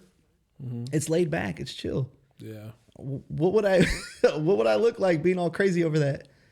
It'd be kind of funny, actually. But yeah, I hope that answered the question. No, of course it did, bro. Big rant energy over here. No. I think it breaks down. I love how you pretty much broke it all down, because I probably would have had another difficult question how to ask it, because like I said, it's hard to separate it. But at the end of the day, the way you explained that, it breaks down everything about who you are. If anything, if I could call it out right now, D.E.D is just the main vato who does it all, bro. Like, I think just because, you know, because when you're in the band, you guys just all have your normal names, huh? It's not like you guys have like a rap group. It's not like Wu-Tang, everyone has rap we names. have like nicknames for each other. Yeah. You know what I mean? But it's different in a band. Like, you guys stand more as a group. You know what I'm saying? Yeah. It's like, really easy to be on stage with like, those you're just guys. Danny. Like there, you know? I'm just D. Yeah. Just So like, like that's who you are. D. Yeah, D. And then like Rockman to me is like the hands. You know what I'm saying? Yeah. Like, it's the music. The mind. Yeah, exactly. And D is like the verbs, you're verbally telling your story, and it's like, I don't know, dude. I think you're just amazing, period, bro. I appreciate you, man. Thank you, man. And it's not complicated. I think it's just me trying to explain to the people, especially because there's a lot of people who listen and watch. And sometimes I get a lot of people like, hey, I don't know who that person was, but I still watch it because I fuck with Taco Tuesday, and then I get to learn about them. And I want people to really understand like how you work and who you are in so many different places. But I think you pretty much broke it down really Thank well you, too. I appreciate that. I know we wanted to keep it like to the rap, but it's tough, man. Yeah. It's all... At the end of the day, it's hip hop. If you tell me, I mean, you know, hip hop. Hip hop is not a genre of music. It's more of a. It's like, it's a culture, bro. Yeah, anything could be movement. Anything could turn into hip hop. Like, obviously, let's break it down for people who don't know. Like, look at Linkin Park. Linkin Park is considered a rock band, right? Right. Very influenced but there's hip hop in there. Their hip hop influence. They wouldn't be them without that. Yeah. Even like a band like, say, Job for a Cowboy, which you know who they are. Yeah. Remember because I used to know them like by person. The guy, either the bass dude or the guitarist, which is the same singer. The singer was the bass, the guitar. I can't remember. But the dude, he used to dress like almost like a rapper, because he would dress like today. I'm pretty sure he's wearing like some SB Dunks with like he dresses like a rapper, but he was totally like into the hardcore scene. You know, that's why how I found the bands I liked in hardcore is because I was like, oh, these guys look like my cousins. I like this band. You know what I mean? Or the Cholo dudes, bro. Yeah, like the Donnybrooks and the Count Times from Southern California, and the Sworn Vengeances and Low Lives from Northern California. Like those, like they look like family members. And I was like, and then you hear their music and they're hard as fuck. Yeah, I'm like, bro. I'm into this. Yeah. There's a band from Florida called Unbroken Wings, and they were like a mosh metal band. And they had a keyboard player who just did sound effects. His name was Johnny Cupcakes. That's hype. Johnny Cupcakes ended up being like a fashion guy later. But why I really I heard a couple of their songs like, this shit's heavy. I could kick somebody in the head to it. I like it already, right? I go to Bakersfield, Jerry's Pizza. Everybody knows Jerry's Pizza. Okay. If you don't, again. I don't, honestly. You don't know Jerry's Pizza? Bakersfield, you said? Yeah. I don't know. Oh, you would never have to. Spots, you wouldn't have to go to Jerry's Pizza, actually. Okay. You know what I mean? Okay. It's like if you're into punk rock and you're around Bakersfield, you gotta know. Like Jerry's Pizza is one of the legendary like venues. It's a basement. I seen it on TikTok, bro. It's a basement, dude. Yeah. But the Who's Who was fucking played there for real. And like back in the days, dude. Back in the days to today. Fuck. a lot of bands before they really blow up have played that fucking basement, taken their amps down that narrow staircase to Jerry's and played around the pillars on the stage. It's because it has them right there in the middle. Dude, it sucks. Sometimes I'm glad I'm like not tall, because you really bust your shit. Like I jump around and all that. It looked like the Shelter. I would have for sure like given myself a concussion if I was taller, because they have like the overhanging. Yeah. One time, one dude was hanging on one of them and like headbanging. He had like these really skinny dreads, and he like slapped me with all of them because I was headbanging next to him, and he's like, blah, blah, blah, blah. Anyway, Jerry's Pizza is the spot. I forgot what I was saying. Oh, On Broken Wings. We went over there to see On Broken Wings on like a Thursday. It's like a random day. And all those motherfuckers were in, it was 2006. Fitteds down to here, flat brim, sticker still on them, basketball shorts down to here. Like, you know what I mean? Some kind of sneaker and like even basketball jersey. If they didn't have basketball shorts, they had a basketball jersey. You know what I mean? They're from Florida. And all of them, you know, you hear rock, you hear metal, you expect headbanging and all this like wild shit. They're all just gigging like this, playing these heavy ass parts. And I was like, yo, this is to be playing something so fucking aggressive and to just be mugging someone. I was like, this is the hardest shit ever. I love. That's what made me love that band. Is because I could identify with them. Because that was the tough part. Is like, I was telling you, my cousin used to be like, oh, you do that white boy music. But then I go to the hardcore scene and like, oh, this fucking thug over here, like it's bringing his 20 cousins to the show. Yeah, and it's like I didn't really fit in anywhere, and so you got this fucking mixed bag of a guy here that just does too much. Like LA, I see a lot of LA bands popping out, and like you watch obviously Food's Gone Wild, and like Lil Mr. E is really into the punk scene, just like I am, rock scene, you know, all that. And he'll be showcasing a lot of rock bands that are from LA. I'm like, damn, dude, these guys are so fucking dope. More because of like the whole like swag they have behind it, like how they are. But the music obviously is amazing. It all borrows from each other. A breakdown in a hardcore song is the same as a break beat in hip hop. True, bro. The breakdown is my favorite part on a song, obviously. Always. All the time. That's when we get violent. Yeah, exactly. I used to do all that shit back in the day, bro. I used to two-step. You don't got a two-step. I do. Get the fuck. I do. The low one or the high one? No, obviously a high one, bro. You look like the high two-stepper because you're tall. Yeah, I was just standing and fucking, you know. Swing backwards? Yeah. I'm scared of you, bro. Yeah, for real. I was a swing forward guy. I would remember I would do the shows, and then I was like fucking standing in the middle, like flipping off everybody. Dude, I never knew that shit when we were kicking it back in the day. Yeah, bro. I think it's because we were too rap, and that was before the battle. Well, neither of us knew that about each other, right? Yeah, exactly. Because like the Rockman wasn't born until like 2013, 14 or so. I remember coming back from Nevada because I was living in like Reno area, and then I came back. I was like, I need to get back into music, and that's why I kind of hit up J-Dub and then you. Yeah. I bought beats off you. Still have them, bro. I'm still gonna use them one day. They're my fucking beats. They are yours. Yeah, I know. I don't got them, so they're definitely yours. They're gone. Nah, they're on my old hard drive. Oh, okay. Or if I open up my old laptop and and then you helped me with some shit. So I was like, fuck yeah, that shit goes down along, you know.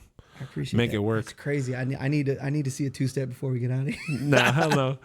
But, deleted scenes. If anything, it's only going to be 2 steps. Just 2 steps? Yeah, like, all right there. Bars, bro, bars. All right, so before we get into other parts of the show, real quick, the album, just to break it down more. The album, the one you just released. What is it called again? It's called We Need More Time. We Need More Time. It's a 10-track album. Yeah. All produced, mixed, and mastered. Let's see. Or Javi helped it with the end. There's nothing good that I do that Javi doesn't touch. Okay. If it's good, he had his hands on it. Okay. If it sucks, it probably was just me and he didn't have time. But when you make beats as well, does he also do a lot of the like? Absolutely. Yeah. Okay. Yeah. Like, You go into full production when making the album, not just doing the... When it gets serious, it gets to Javi. He's almost like the manager, the you know what I mean? I could only imagine, bro. He's a wizard. Well, he's just like, oh, well, you want it to be good? You need to take it to Javi. Yeah. Why am I going to waste a day and a half when that fool just knows what to do and he'll do it in like an hour? You know what I mean? And was he fast with your project? Like, He's outstanding. He just knows, man. That's what he does. That's his career. That's tight, and bro. it shows in all of his work that he does. He's going to be mad that I'm talking good about him.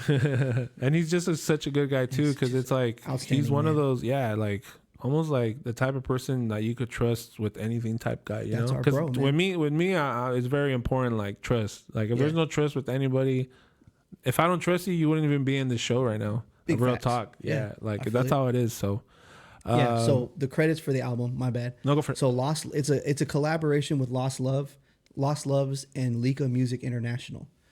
Lost Loves is my homie Arthur Bueno out in Connecticut. yeah. He sent me 16 bar loops of the whole setups. He sent me 10 of them. I think I used 9. That's what it is. That's why I probably am thinking 10. I arranged them into instrumentals. They immediately told me what to say, and I rapped and I sang.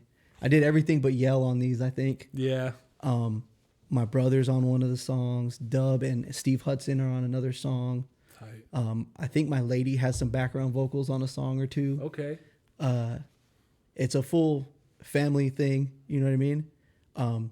So yeah, I co-produced with Arthur. Arthur created the instrumentals, and I reimagined them and turned them into songs. You know what I mean? Tight, bro. I've never heard no one ever do that, honestly. I'd never done it before, and now I can't get enough of it, bro. That's all I want to do. You want to do now? Dude, always.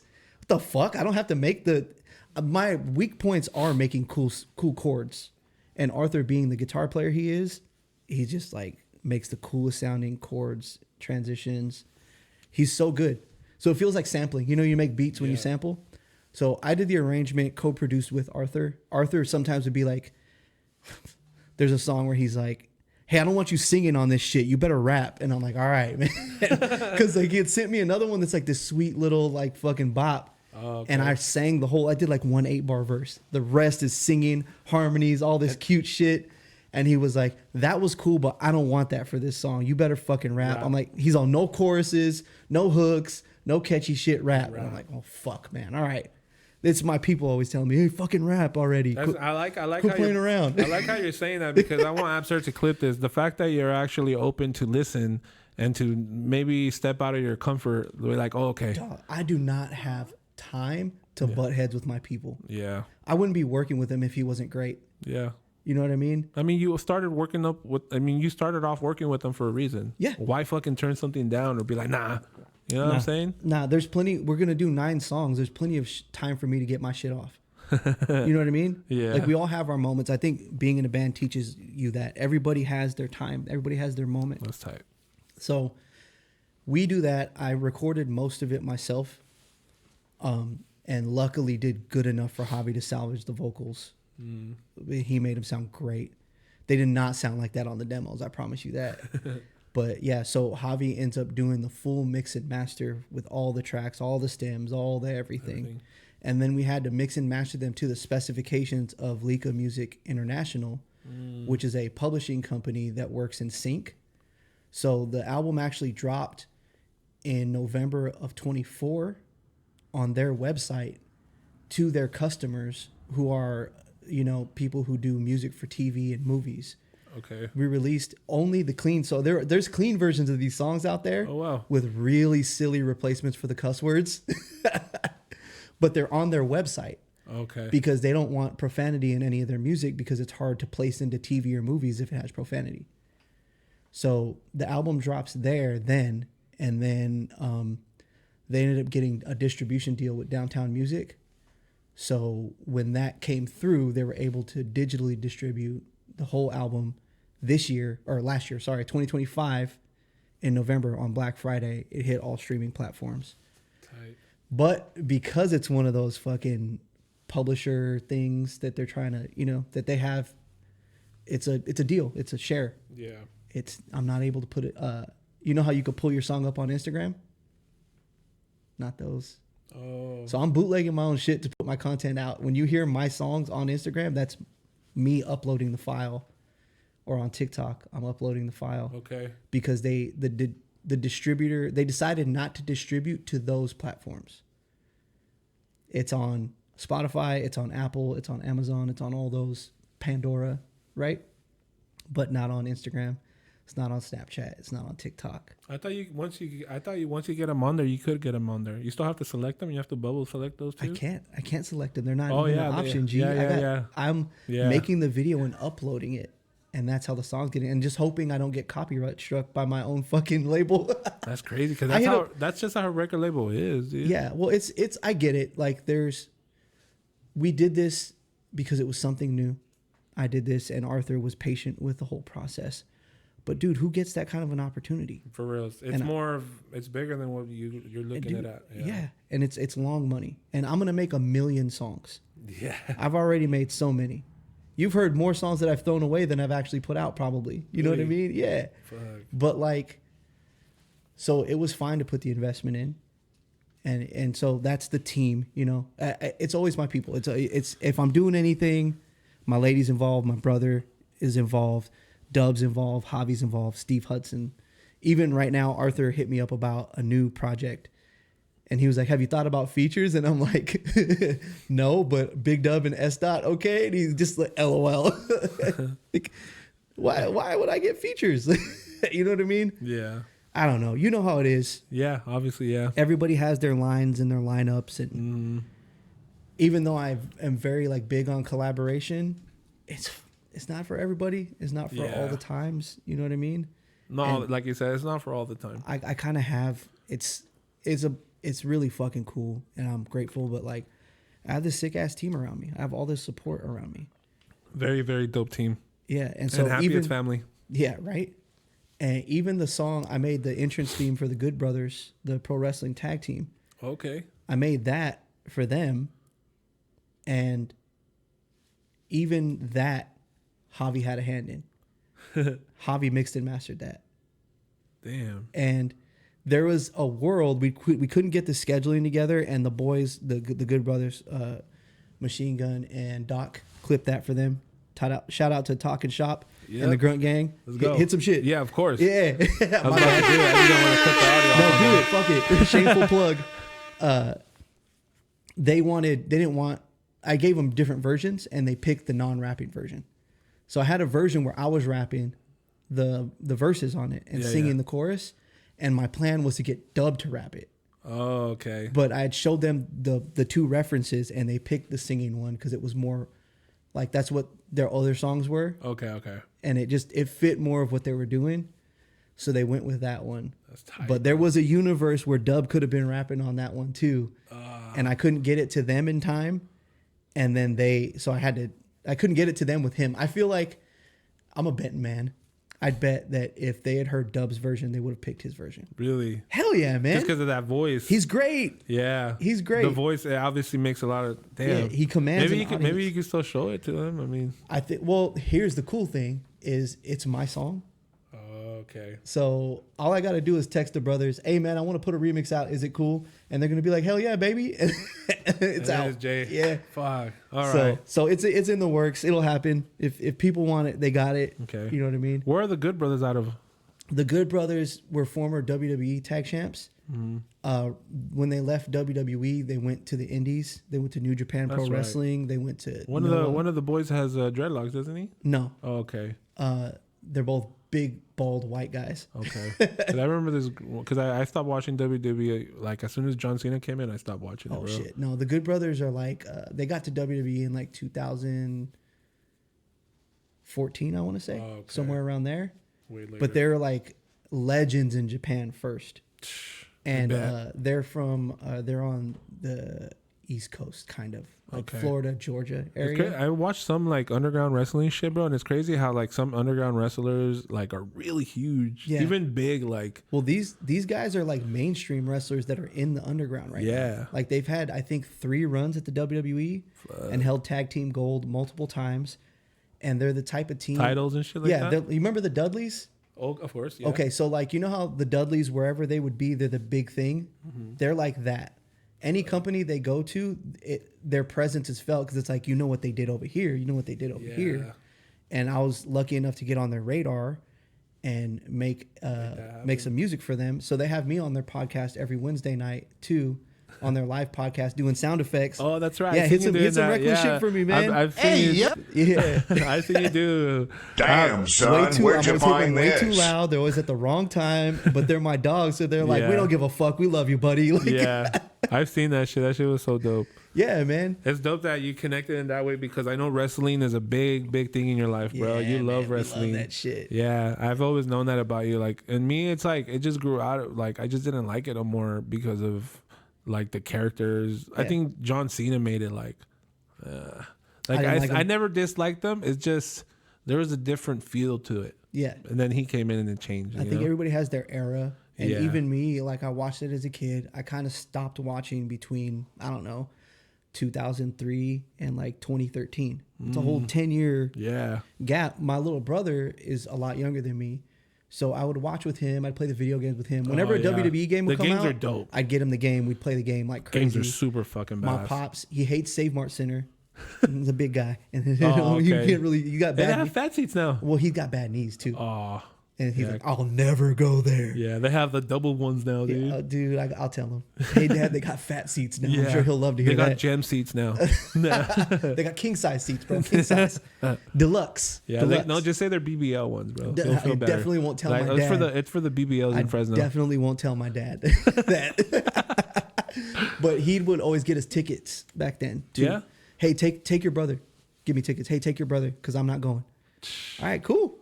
We'll go swoop the little man. Hey, man, we need snacks. How much? I don't know, like $100. Like, you know. Damn. You seen Yeah. So we'd watch. Shout out fucking I'm forgetting my boy's name right now, dude. My boy from Q97. Danny Salas. Yeah, there you go, Danny. Because I was referring to Danny you too, but legend. Yeah, I remember back in the days, he used to go a lot, and he used to talk about it the next day on the radio show. Oh yeah, and he'll talk about how Fresno is so fucking crazy, like dude, like they were real because you know good they interact with the crowd crowd a lot. You know what I'm saying? He's like, man, I couldn't believe the look on Chris Benoit's face when he's like, I've never seen crazy name to bring up, but yeah, exactly. You could have picked any other wrestler. You went I know, fuck Eddie Guerrero. There you go. Yeah. Hey, you know what's crazy about? I was watching this document, not to go off, but let's go. Chris Benoit. I thought he was. I mean, they don't call him a legend. Like they're like, no, because like of what he did, bro. Yeah, like he was dope, but like, we might have to do you know what he did? We might have to conspiracy podcast. We might have to do a side one on that because I don't know if it was him. I know, but yeah. Anyways, I was like, oh, okay, he's not a legend then. I just remember, yeah. All right, so anyways, well, enough of WWE. Thank you. Switching gears, but real quick, Danny Salas. Yeah, my boy, bro. Legend. My music any of the music I do actually doesn't exist how it is without him. He actually got Farouk our first gig at a pro wrestling show because he was doing the ring announcing. Fucking fly, sorry, bro. He's vlogging you. I thought flies weren't existent in January. That's sorry. crazy. My bad. But yeah, Danny is just he got us our first gig, and he's heard all the music before. We have an album called The Faction.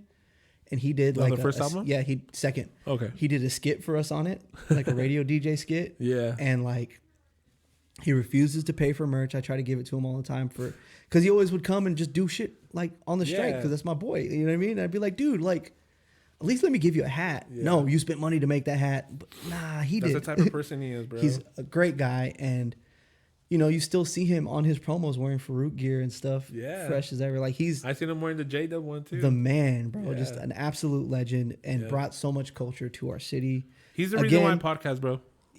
Like being behind the mic, the way he presents himself and the way he talks. Danny, I already told him, bro. Like he's the reason why I podcast, bro. Like he's great. The mic thing. Like I want to do radio, obviously. Yeah. My dream is to take over something Danny is doing, not take over his job, but like to do what he's doing. Yeah, do something. I'll just add more community into it. Take after. Yeah, I want to bring back the homegrown show. Yeah, but bro, that shit should be on every day. Imagine if I could get a job at Q97 and I could play local music for 1 hour from 5:59 to fucking 6:59. Brilliant. Yeah, like I want to do that, bro. Yeah. So Danny is not just a great like a legend who's brought so much to the city, but he's actually like one of the best guys I've ever met in real life. Yeah. And that's like rare here. Yeah. Like the really famous guys are usually exactly. I was about to say that. I met people and then Danny's like, dude, you treat me like if you were not to imagine who you are, that's you know? him. Yeah. He's never been a do you know? who I am or any of that, bro. Nah. What are you gonna do for me? Like, nah, man. Yeah. Again, if you want to know about me, you need to know about him too. Shout out Danny, bro. Big time. That's the homie. Shout out to 97 too, by the way. I'm trying to get on the street team, bro. What the fuck? Nah. I should have not said it like that. But yeah, I want to get on the street team. I promise I'm very professional. I'm really good at not fucking cussing like on here. You know what I'm saying? Like, this is just podcast. On the radio, I'll sound a little bit more better for you guys. Don't work now. But all right. My dad did radio for hella years, dude. My dad that's the reason too. I think it's in my bloodline. My dad had his own radio station for like 20 years. And when are you going to interview your dad? I know. He has to come down. I mean, maybe Easter, because he lives fucking in Nevada. You know, my dad and mom and together since I was born, but obviously I still stick around and I go visit him whenever I can. Yeah, bring him I down, told him man. already. I was like, Dad, you know when they were going to do an interview? He's like, yeah, estoy listo.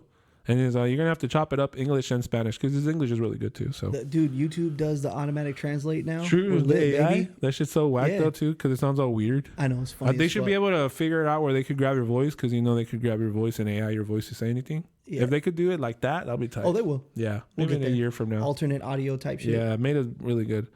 All right. I want to get into the part of the show now, bro, where I could ask you some weird questions if you don't mind me asking. Fuck yeah. It's called the spicy questions. Yeah, can we restart that, recut that? Because I have to piss hella bad. Oh, yeah. That's a cool thing about here. We could take a league break. Yeah, so when we come back, we'll break down the part of what we're going to do after the spicy questions, too, as well. And then my boy's going to rap, too, bro. Let's go. Fucking excited that we can edit these in. All right, let's take a small break, y'all. And when we come back, spicy questions and raps. All right, we'll be back. So many raps. Yeah. If I can one take this, I'm the man. Hey, if I one take the raps.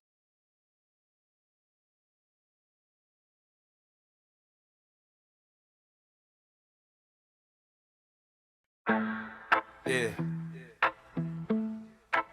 Central Valley. 559. Gemini talking.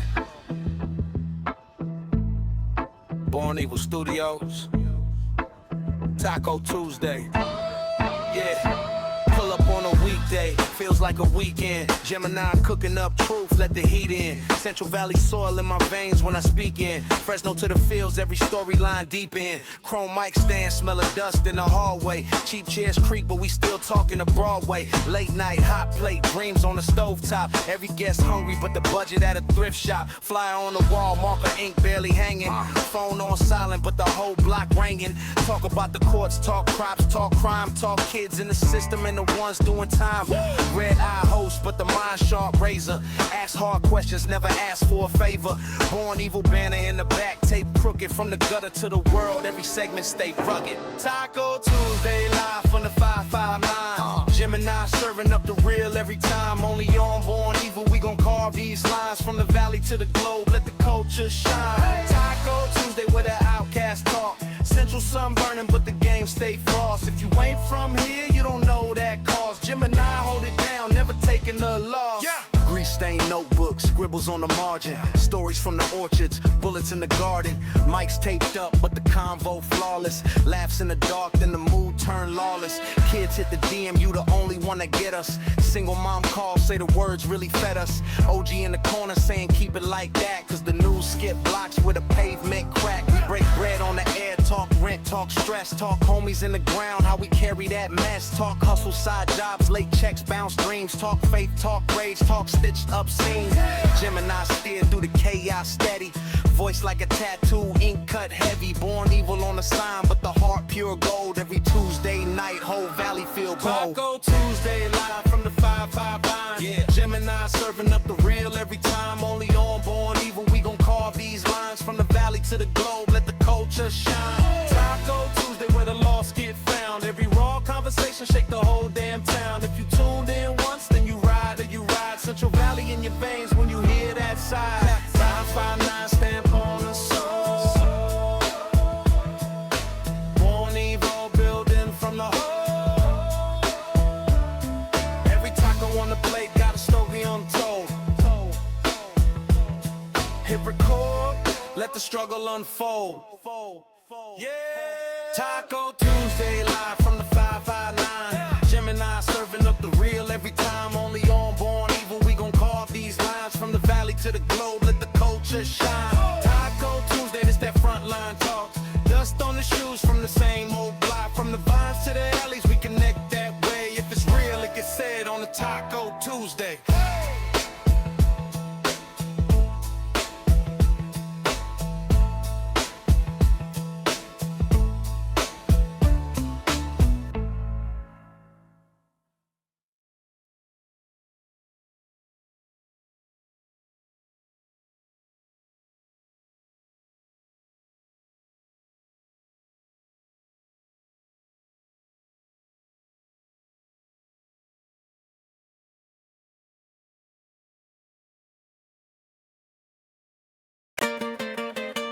Martes en la tarde, ya se sabe qué se hace.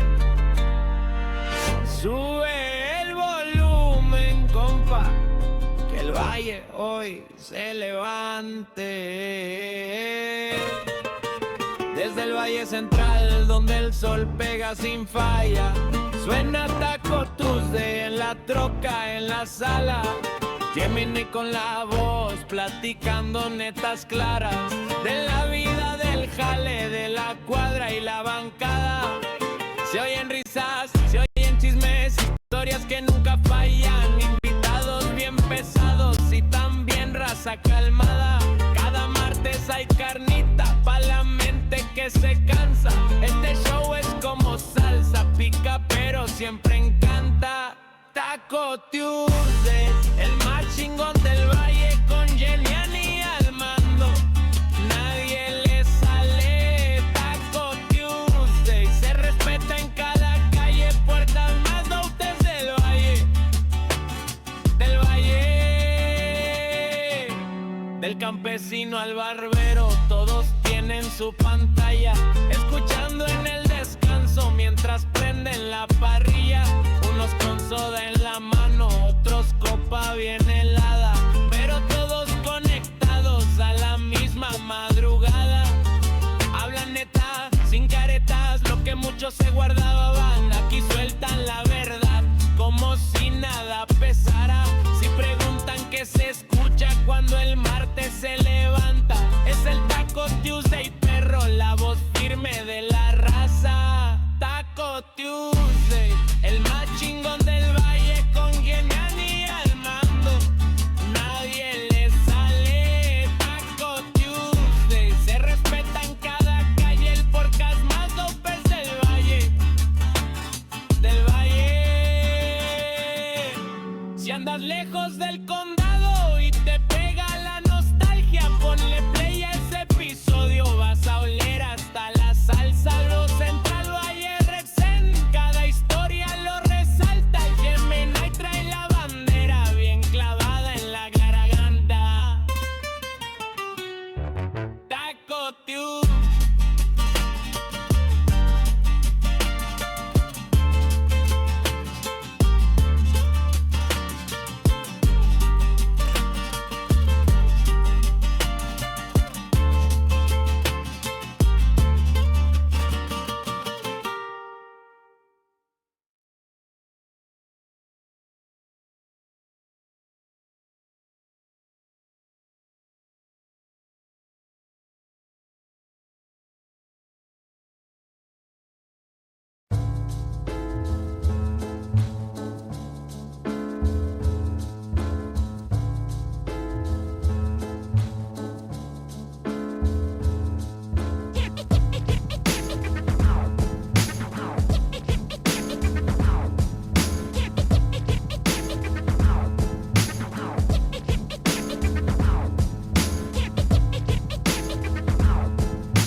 take long? I'm pretty sure we did, man. I don't care. All right, so let's get back to the part of the show where it is spicy. It's the salsa part on Taco Tuesday, right here with the one and only D.E.D. And we're gonna get into this part called the spicy questions, where we ask funny, weird, some out of pocket, not really out of pocket, but it's just a term I'm using. And let's get right into them. Everybody knows the spicy questions. I need a sound effect for spicy questions, but I can't think of anything. Like fire, the flame was cool, but then it got old. I'm one of those people. Just use it, dude. And the spicy questions, I made them all up, just so you know. Like one day I sat down and I wrote like 20 questions, just the most random shit. That's tight. That's brilliant, bro. And I came up with a lot. And then just pick which ones you want to use. Yeah. I love it. So this is one that I haven't used in a while, but what are 3 things on your bucket list? Anything, bro. Ooh. Yeah. Like it could be like, oh, jump off a plane. I don't know, whatever it is. Wrestle Kingdom in Japan. You want to go there? Yeah, or be a part of it? But whatever. I just need to be in the building at Wrestle. Where is it at exactly? I want to know. It's in the Tokyo Dome every year. It's the WrestleMania of Japan. Oh, okay. They put about 40,000 bodies in that big old dome. And have the illest matches you'll ever see. Me and my ladies stay up till 3 a.m. every year to watch. Shit? Yeah, because it's in Japan. You know what I mean? Yeah. Got to go to Wrestle Kingdom before I'm out. The food will be amazing. Yeah. I think, damn. You probably done already all your shit in your bucket list. No, man. I never think about like big goals because it's like get the next thing done. Yeah, I know what you're thinking. I think it's because these ones are more like, I guess if you were to get more like in the mind of your, like who you used to be as a kid, like what kind of things I wanted to do, you know? So yeah, I think Wrestle Kingdom and WrestleMania. Those two. Yeah. How much is a WrestleMania ticket? More than a Super Bowl ticket or the same? Shit, nowadays I don't know. Probably I don't even know if I want to go to WrestleMania anymore. I think I'll settle for. I'll just 2 days, huh? Yeah, I think I'm sticking to Wrestle Kingdom only. Let's go. I think it sounds more. I feel like WrestleMania sounds more like. I feel like the bucket list things are like goals. Like I want to tour Europe. As Farouk or all? Dude, whatever. Because I feel like the Farouk, you'll fucking imagine in London, bro. Dude, well, because I feel like the scene out there is obviously fucking the biggest. We got hit up to do Central America, Costa Rica, and around there by some of my friends out there in I think I have a friend in there's Costa Rica a few too. bands out there. Shout out to my homie Aval, into aka like that Pablo. Suicide Boys sound. Oh no, these guys are hardcore bands, straight edge hardcore bands. But like they want Farouk out there, and I'm like, sometimes the guys, like I was telling you before we were on, it's not Farouk season right now. The guys are busy. Yeah. But hopefully the more the raps are getting out there, it's easier for me to go out. Yeah. You know what I mean? Mm-hmm. Solo. Yeah. You know what I mean? So yeah, I want to tour Europe, Australia. Fuck. You know what I mean? That's one of my bigger Japan. parts. Yeah. Well, I take my whole family to Hawaii or some shit. You know what I mean? I want to do some type. Yeah. Even if I'm paying for it for the rest of my life, I don't give a fuck. Like that's what I want to do too. I've always wanted. My dream was to always vacation with people, and when I invite them, I'm obviously paying for everything. Word. That's how I see it. Yeah, just get in the ride. Yeah, with just your basically, bags. yeah, and get time off. Don't get trouble with your job or school. You know, just do that. I think good question. Damn, you got me. Yeah, that's one for you. We're keeping score for was some that reason. 3 though, or the no? I mean, like you got a point on that one. Oh yeah, you stumped me. All right, let's see another one. If you were to guess what like people appreciate about you the most, what do you think people would say? Fuck. Why you do me like that, bro? I want to know, bro. You plan these. I think it's because, I think we were referring earlier to how like when you were younger, you referred to like a lot being an asshole and stuff. But yeah. I've always seen the genuine side of you, even back in the days, even though when we were kids, I think I always saw a genuine side to yourself too. Like, thank you, man. Like we all just wanted the same thing. We all just wanted to stand out and be rappers. And I think that was a side effect of honesty.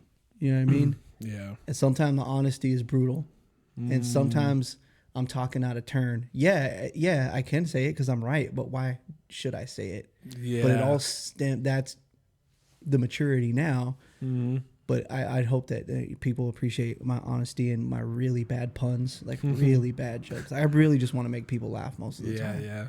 You know what I mean? And that's a lot in your rap too, bro. Especially when you're freestyling. Yeah. Yeah, it's fucking fun to hear that shit. Thank you, man. That's why I told Abstract, I was like, dude, when's the last time we ever sat around and freestyle? Like literally like put a beat on and just rap. And we're saying something. He's like, oh man, D.E.D will be crazy in that one. I was like, I know, both of you guys together. I appreciate the hype, but I might be out of shape too, bro. Yeah. It's more fun now, I guess. Like, sometimes we freestyle for real, and it's literally more jokes than anything. Yeah. I think it's tough when you put so many songs together. You want to freestyle like you do your songs. Yeah. But that's not always. It doesn't happen no more. Honestly, for me, no more. No, sir. Yeah. Also, what was it? So you say it's more like your complete honesty? That's what they appreciate? I'd hope. True. Yeah, like honesty and my humor. You know what I mean? I'm always trying to make people laugh. Yeah. Honestly. I mean, I already said that tons of times on the show. How much that's appreciated. Out of all the personal questions that I've asked you, what would be one that you wouldn't want not to answer? I hate that I saw your face before you asked it. See this look on your face, like, fuck you, bro. Because it was almost aimed at you, like completely aimed at you, huh? No, just kidding. That one doesn't really have an answer, bro. But like, I don't know. I guess I could make something up. How often I clip my toenails?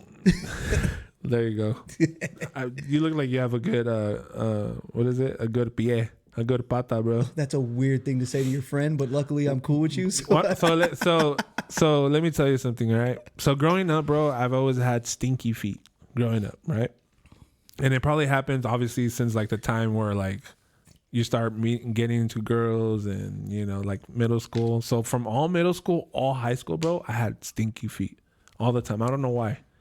And when I got out of high school and I was like, bro, I'm going to start dating more. If I'm going to start bitches, like, you can't be fucking with your shoes on. Yeah, exactly. And so I got so much into it, bro, about how to take care of my feet and all that. And I think because I got so much into it, it's almost like I have this thing where, like, I guess for my homies, I'm like, bro, take care of your feet. It's a lot more important than motherfuckers think. That's for sure. And then, like, if we go to the beach and shit, like, it might sound super pause, but I'll be like, damn, bro, you got some nice feet, bro. Where'd you get your feet done at? Like, shit like that, you know? Like, and it's because growing up, it was almost like, bro, you got some ugly ass toenails, or you fucking man, the feet roasting stink. Session, yeah, bro. I still don't wear chanclas to this day because, really? Yeah, bro, because not even the beach. Nah, I will. No, to the beach, you're more barefoot, but like I've never been like a sandals guy because like when you're at home cleaning type shit. Yeah. I'll wear socks, but you know. Yeah. But yeah, I'm just telling you, bro, like straight up, that's how I was. Like, it was always, and now today, I have a whole fucking kit of like, I do my feet you gotta take care. Bro. My tongue. I have a nail clipper on my desk. I have 2 pairs of nail clippers. It's like I'm always trying to keep my hands, not so much because I work my job constantly fucking taking my gloves off, digging my hands in like hard shit, not shit, but like, you know, outside, inside work. So it sucks. But my feet are super pretty.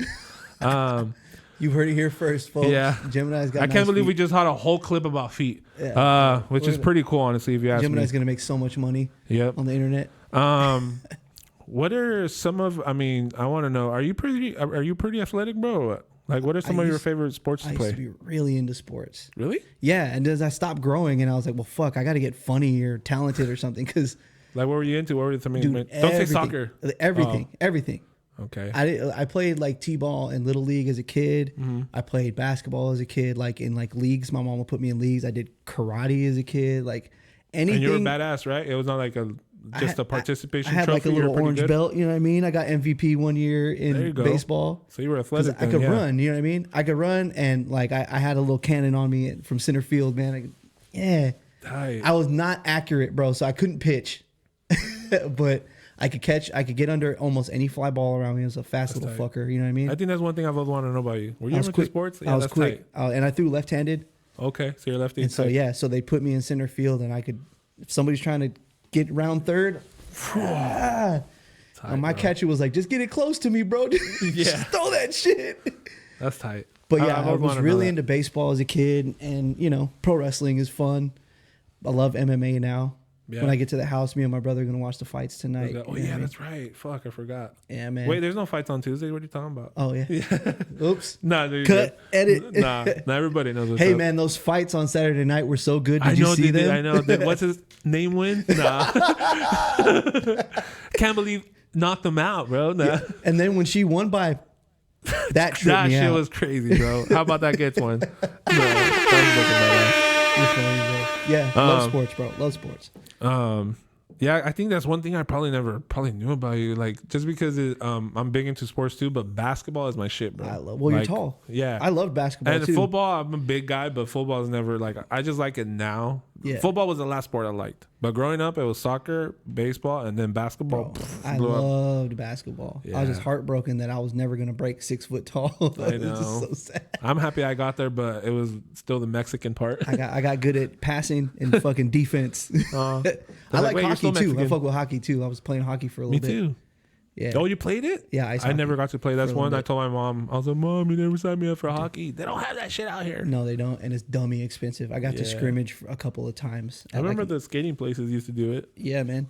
I got to Yeah. scrimmage, and it's fun, man. But it is crazy expensive. Yeah, the plastic puck or the ball? We were out there, bro, and on the ice. Oh, you guys have one. Lucky. Yeah, Yeah, we don't. We suck. yeah, man. You guys are great over here, man. What was Nah, that one's too like it doesn't really make sense. If you could have your own theme song when you walk in a room, what song would that be, bro? Oh shit. I really want to know this one. Fuck. Actually the last time you asked this, I was like, yo, I have one locked and Okay, loaded. that's And dope. it fell out of my head, bro. Damn. I am salty. Fuck. I'll just pick another song that I like, and that always gets me charged up. Just Another Gangster by Juvenile. It's a Birdman song, but Juvenile does most of it. But the beat's so hard. Is it old Cash Money Millionaire? No, shit? it's new. Oh, It's okay, new. okay. But that's my go-to, like before I play a show or something. Mm-hmm. That one and a lot of Young Jeezy's first album are what make me feel like I'm about to enter a building. I remember you told me that the Young Jeezy, his first album. I remember you telling me this a while back. It's one of your. I was like, what? It's so well produced. I was like, And it's damn, just, that's it crazy. feels almost like cinematic, especially for the time it came out. Mm-hmm. You hold it up against what other stuff was coming out from around there and around that time.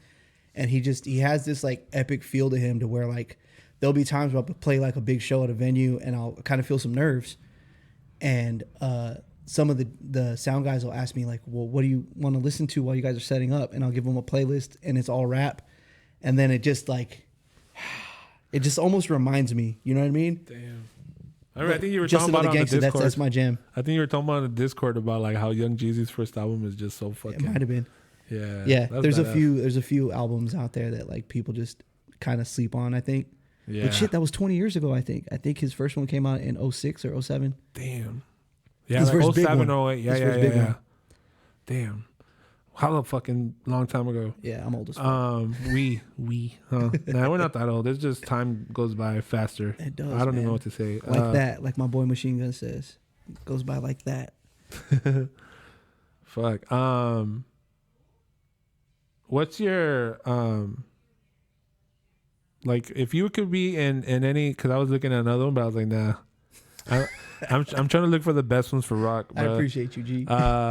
if you were to be in any cartoon show, like, and you be a character in it, or you could replace a character or play him, any of those, what cartoon would it be? This is nerdy as shit. Yeah, because I have one. I No, have like no, 3. this answer's nerdy as shit. Oh, okay. Like, there's I think they English dubbed it. It was called Ultimate Muscle. It was a pro wrestling cartoon. It was kind of like anime style. Okay. But everybody who wrestled had like a weird gimmick where they were almost mutants. And they were like aliens and shit. So there was a guy that was like half deer. And some of the bad guys were like part computer and shit like that. That's tight. And I'm like, I've yo, never I seen wonder what that. I would be like. Would I be like half trumpet or some shit? You know what I mean? Would I be like vegetables? Would it be like celery? Celery Yeah. man. Oh, watch out. That's celery man over there. If I could think of something, you would be like a superhero, and then like in front of his logo would be like a fruit bowl or something, you know? Yeah. Yeah, a big old fucking half of a watermelon. Yeah. Yeah, that's fucking I funny. like watermelons. Hey, My do you like anime, bro, or no? Not really, Well, but go ahead. that Ultimate Muscle show was hilarious. Yeah. It was originally in Japanese, and I think they dubbed it over to English in the early 2000s. Oh, okay. So it's kind of older. It's funny as fuck. I was watching it as a grown man, like cracking up.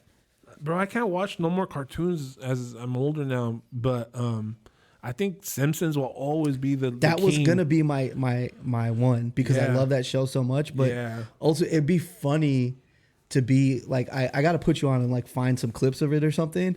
But like that I'm show, pretty sure YouTube has it. That show was so fucking funny, dude. The main character was like the prince of a king of a planet of pro wrestlers called Muscle Planet, but he was kind of chicken shit because he didn't know So that that's his why dad. he was there? Yeah, but like the funny thing was whenever he would really get in trouble, he would turn up and he was a badass.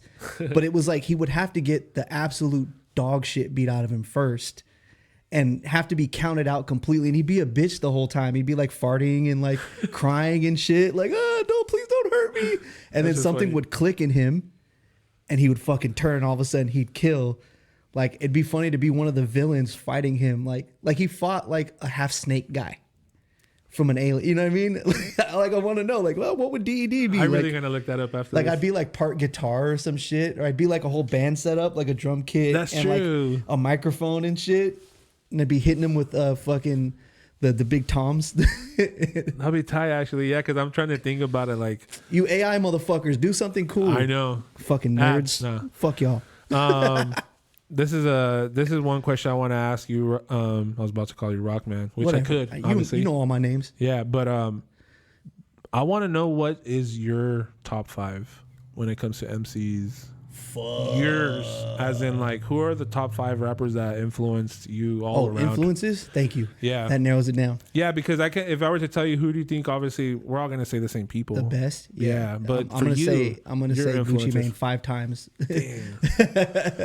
That's crazy. It pisses people. Well, Gucci's one of my biggest influences for real. Yeah. Yeah, because when I started rapping, everything, ultra lyrical, spiritual, you know what I mean? Yeah. Gucci went and just like kind of showed out.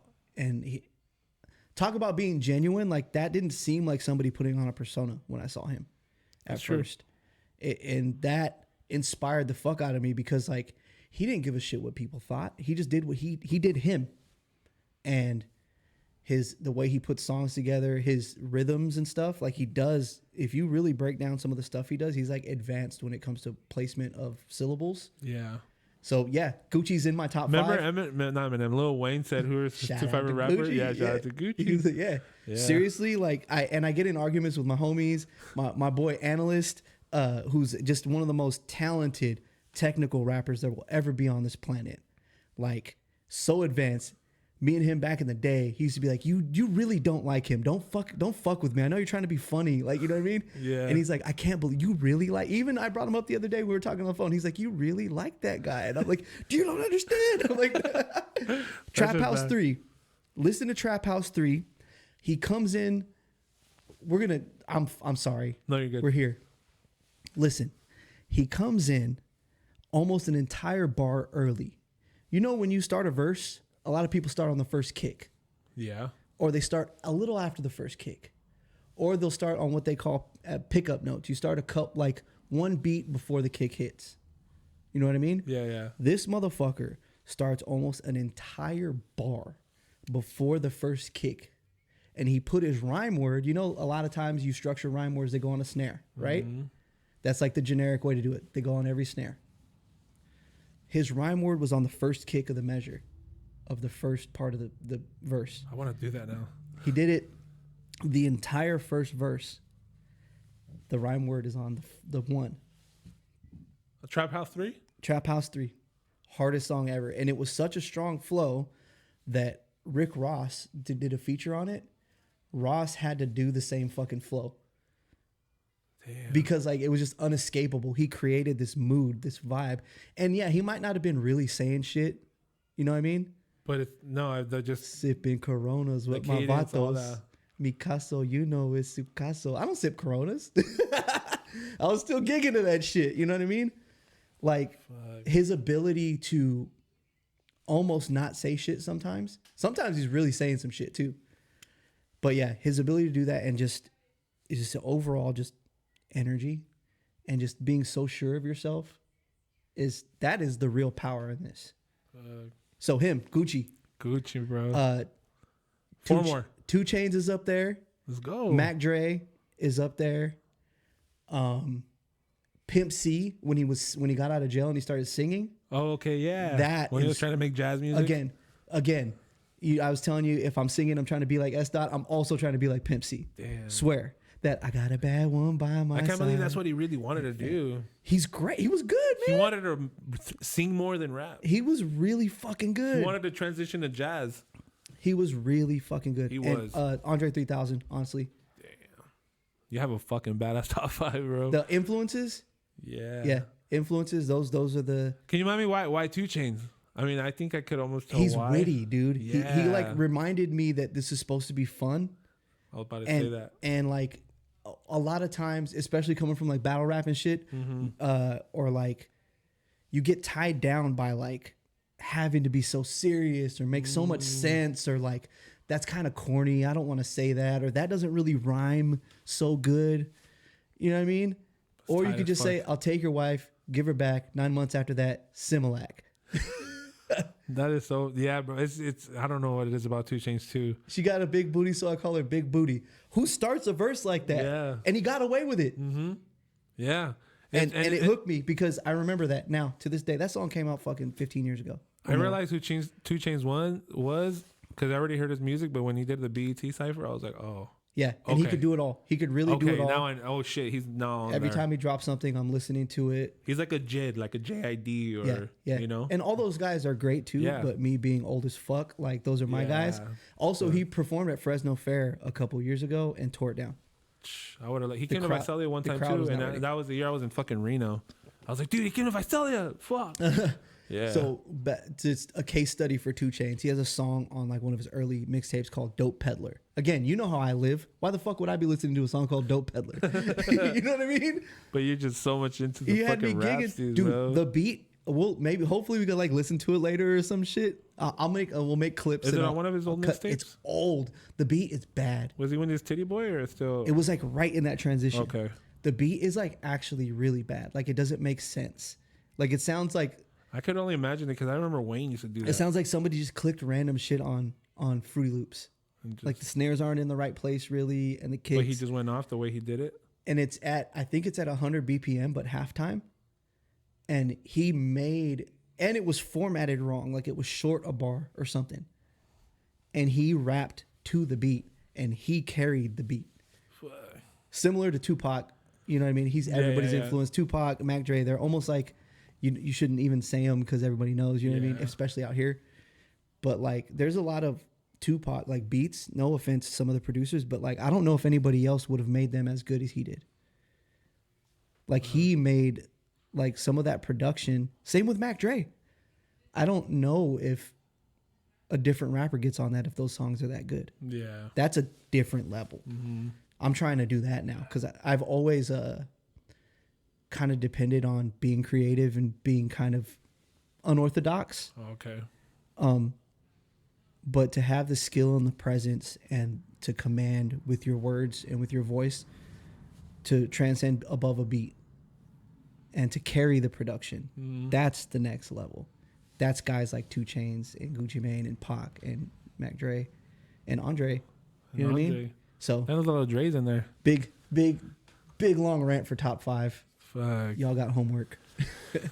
I love it a lot because actually when it comes down to breaking down a top 5 to me, like when it comes down to the show to like hear your music and how you break it down and all that, the influence is like a big part of like, because it's like you listen to these people a lot, they change your life, they change how you feel, and then you go out to make music, you're like, it's like mixing them all in the pot, like they always say. Yeah. Like your top 5 is in the mixing pot of who D.E.D is musically. Absolutely. You know, obviously you're just telling your story. You're not going to tell someone else's.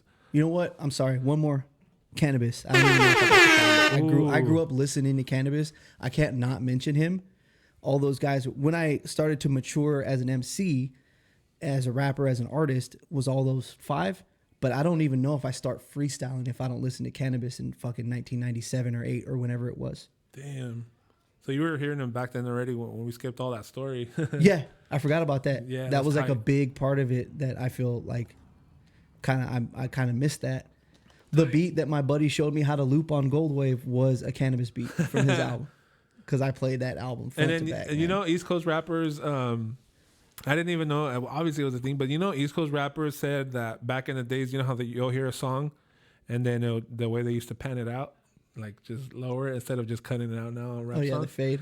And so the East Coast rappers, they said they used to leave a long gap of the end of their songs. Yeah. So rappers could loop it and rap to it. And sometimes they wouldn't even like pan it out. It would be so long. Yeah. And it'll just cut out. That I think he might have done that for me because it was there, man. The whole thing. Mm-hmm. And I don't even know if it faded out at all. No, it didn't. That's ran. What they meant. Like they made the end of the part where it should pan out a little 30 seconds longer, and then it would stop on it would stop on like a perfect beat too. Yeah. I think he might have hooked me up. So thank you, Biz. That's so my dope. hero. I'm happy you brought that up because Cannabis was one like not me influenced, but I remember listening to him and he'll tell stories, and I remember he was the one that used to say that, like, you know, East Coast rappers were the only ones we used to leave this much beat of a beat, so us people who wanted to rap could loop it, and I'm like, fuck, that's so dope. East Coast rappers for the DJs, man. Yeah, or for all that. Well, because a DJ could loop, and DJ could like juggle, and then the MCs could go up and go do their thing out there. Or then once the turntables elevated where you could loop it, I remember I had these turntables where it would play the end of the beat, but like you would almost have to put like what is it called again? You know the term. Where like you start it there. Oh, the cue? Yeah, and then it goes back. Yeah. So the needle will move always back and it would loop it right there. That's tight. Little hot cue. Yeah. Love that. Yeah. But that was more later. That was probably like the 3rd edition of the Geminis I used to have. Dang. Yeah. I bought them at a yard sale for like $15, bro. For both of just their turntables.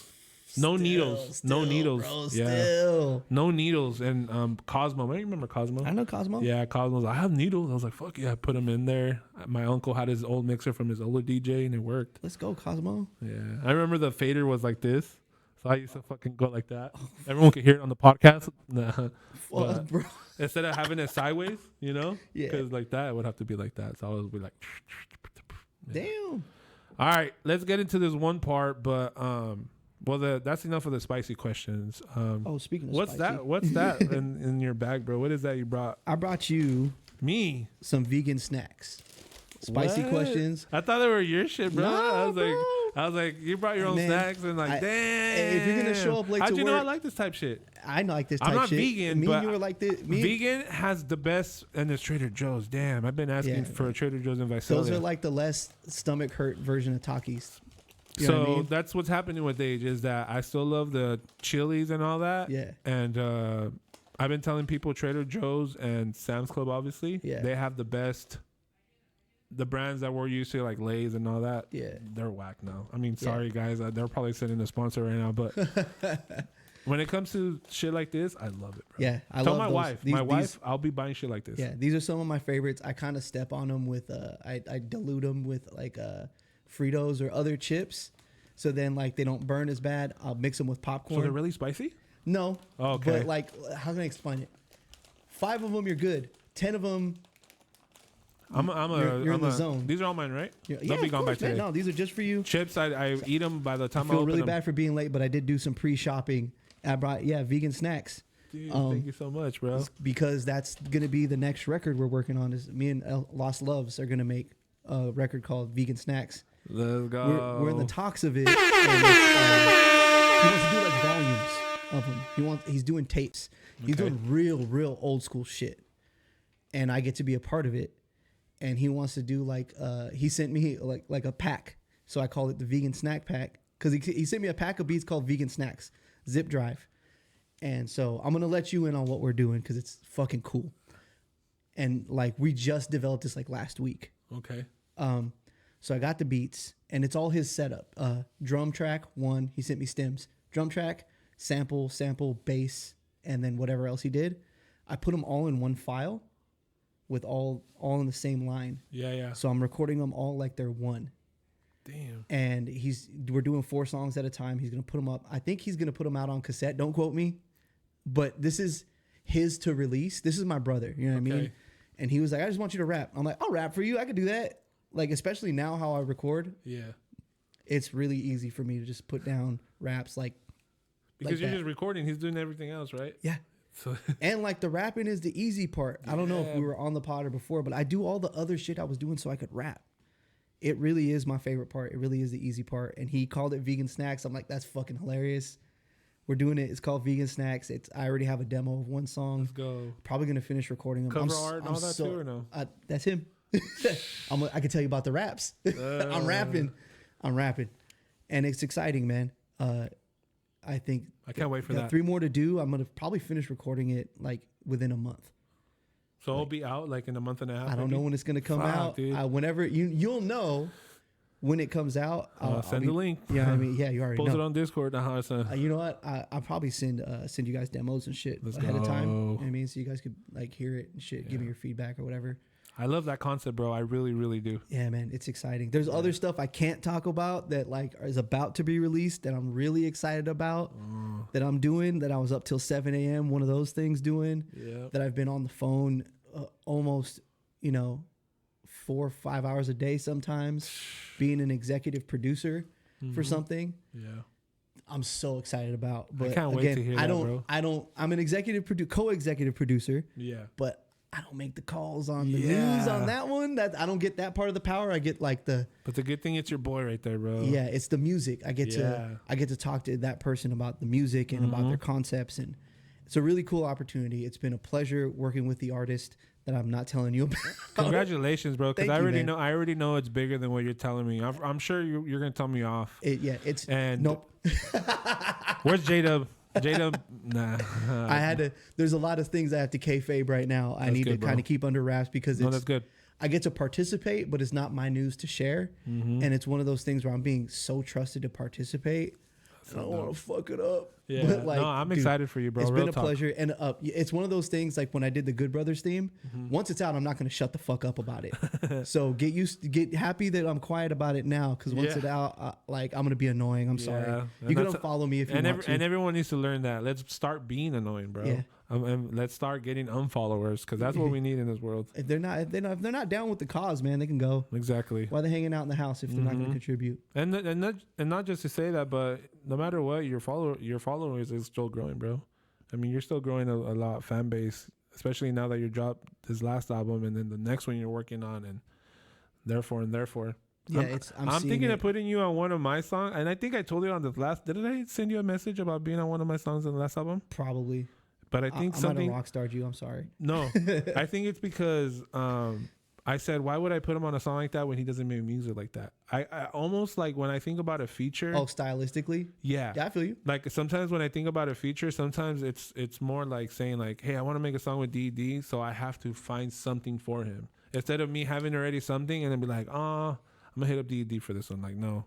So like when I appreciate that, man. Yeah, like it's almost like trying to make it for you more. Not just any feature. Like, I just need somebody on this. Yeah, exactly. That's what I'm trying to say. I've done. Mm-hmm. Yeah, I'm sure, but I feel like that's like a waste. Well, you know me, I'm always gonna do me. Yeah. And so whatever your song's about, if it's not what I'm about, guess what? This next 16 bars is me. It is. You're totally fucking right. Yeah. Like that's badass. It's what you signed up. It's what you hit me up for. I didn't come to ask.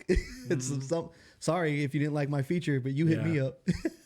So this next, whatever I do, bro, I'll hit you up and I'll send you some shit. It's gonna be badass, bro. But right now we're at this one where we want to hear you rap right now, bro. So let me give the people a 60-second break, so people you don't have to forward that far in and anything, but just a few seconds. We're gonna set this up, and my boy is gonna rap his brain off. I was gonna say ass off, but it's his brain. My foot off. Yeah, his foot off.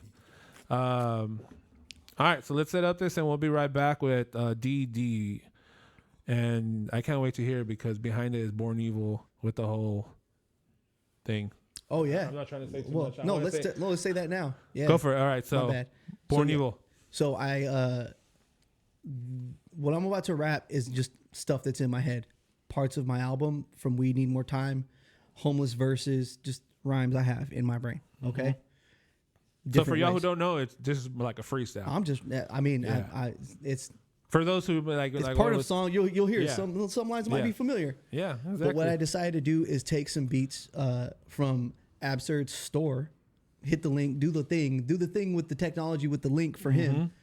Ab's been putting in a lot of work. He's been sending beat packs around. He's doing this. And I was like, yo, let's showcase this. Yeah, exactly. So I was like, hey, send me 3 beats around 90 BPM and I'm going to rap. Let's go. And like what you were saying, people just don't rap no more. Yeah. Like, so I got these 3 beats off of his site. They're on there right now for lease right now. So hear them. If y'all like them. Hear them. And if you think I suck, go do better. Send my homie some money and make a fucking song. Yeah, actually, Diss that's me a out, challenge. man. I don't give a shit. Yeah, if you think he sucked, well, you probably won't. Let's saying go. This, Like, then you try to do it better. yeah, I want to hear it. Tag me. Yeah, for real. I'll block you. All right, so when we come back, we got D.E.D on the microphone. All right, we'll be back, bro, real quick. It's going to be ASAP, I promise. All right. Let's see.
Central Valley.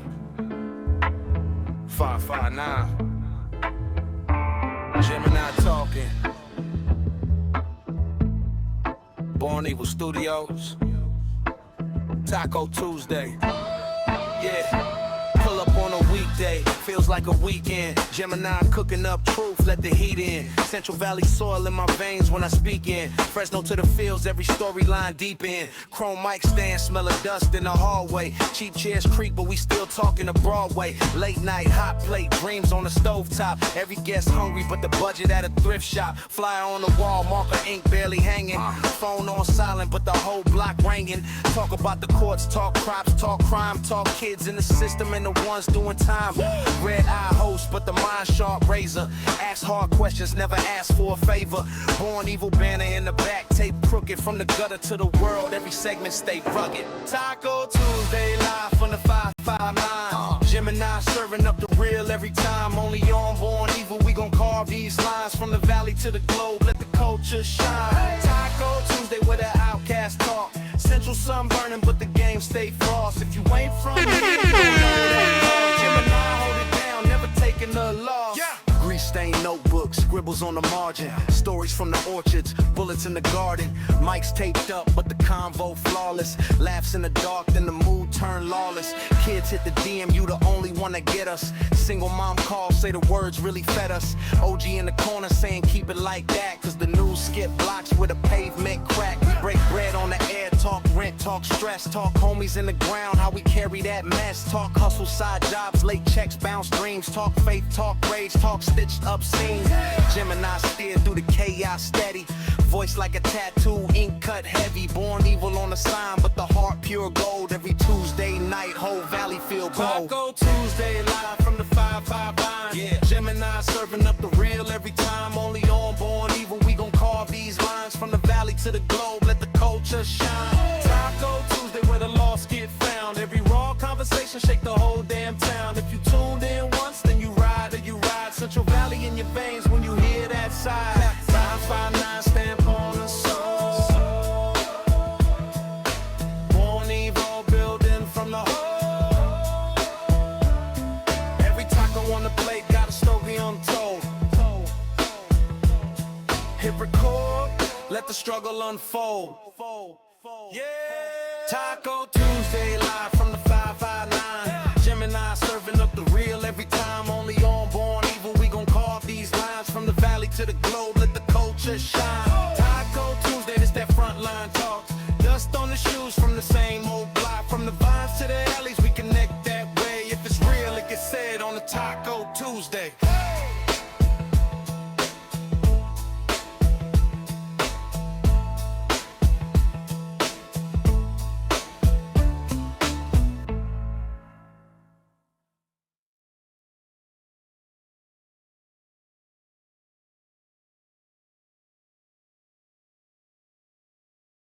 Taco Tuesday, BornEvillStudios, Gemini. Taco Tuesday, BornEvillStudios, Gemini.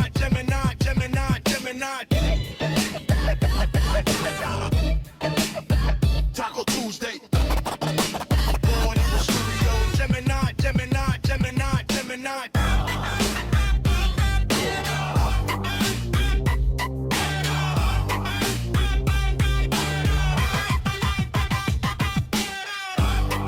Tuesday,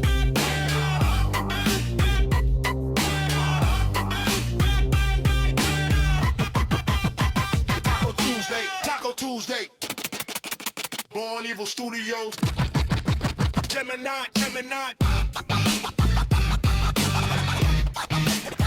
Taco Tuesday, BornEvillStudios, Gemini.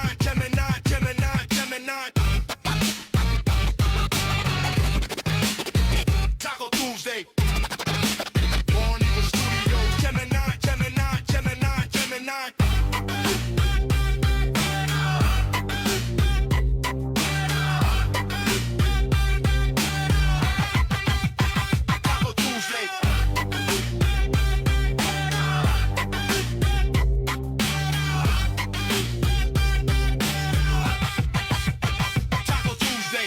Tuesday. Yeah. Central Valley. 559. Martes en la tarde, Ya se sabe que se hace. Sube el volumen, compa, que el valle hoy se levante.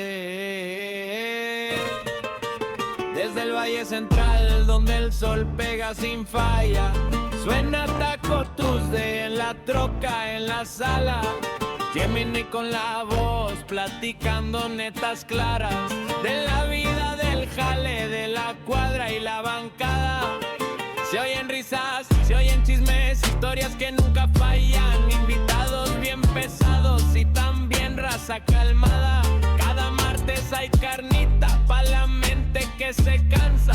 Este show es como salsa, pica pero siempre encanta. Talko Tuesday, el más chingón del valle con Yelian y al mando. Nadie le sale. Talko Tuesday se respeta en cada calle, puertas más doutes del valle. Del valle. Del campesino al barbero, todos tienen su pantalla, escuchando en el descanso mientras prenden la parrilla. Unos con soda en la mano, otros copa bien helada, pero todos conectados a la misma madrugada. Hablan neta, sin caretas, lo que muchos se guardaban. Aquí sueltan la verdad, como si nada pesara.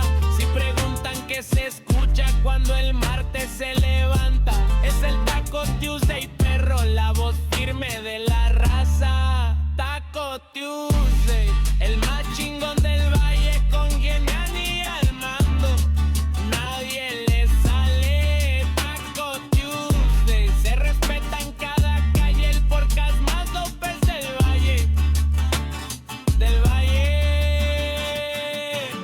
Si andas lejos del condado,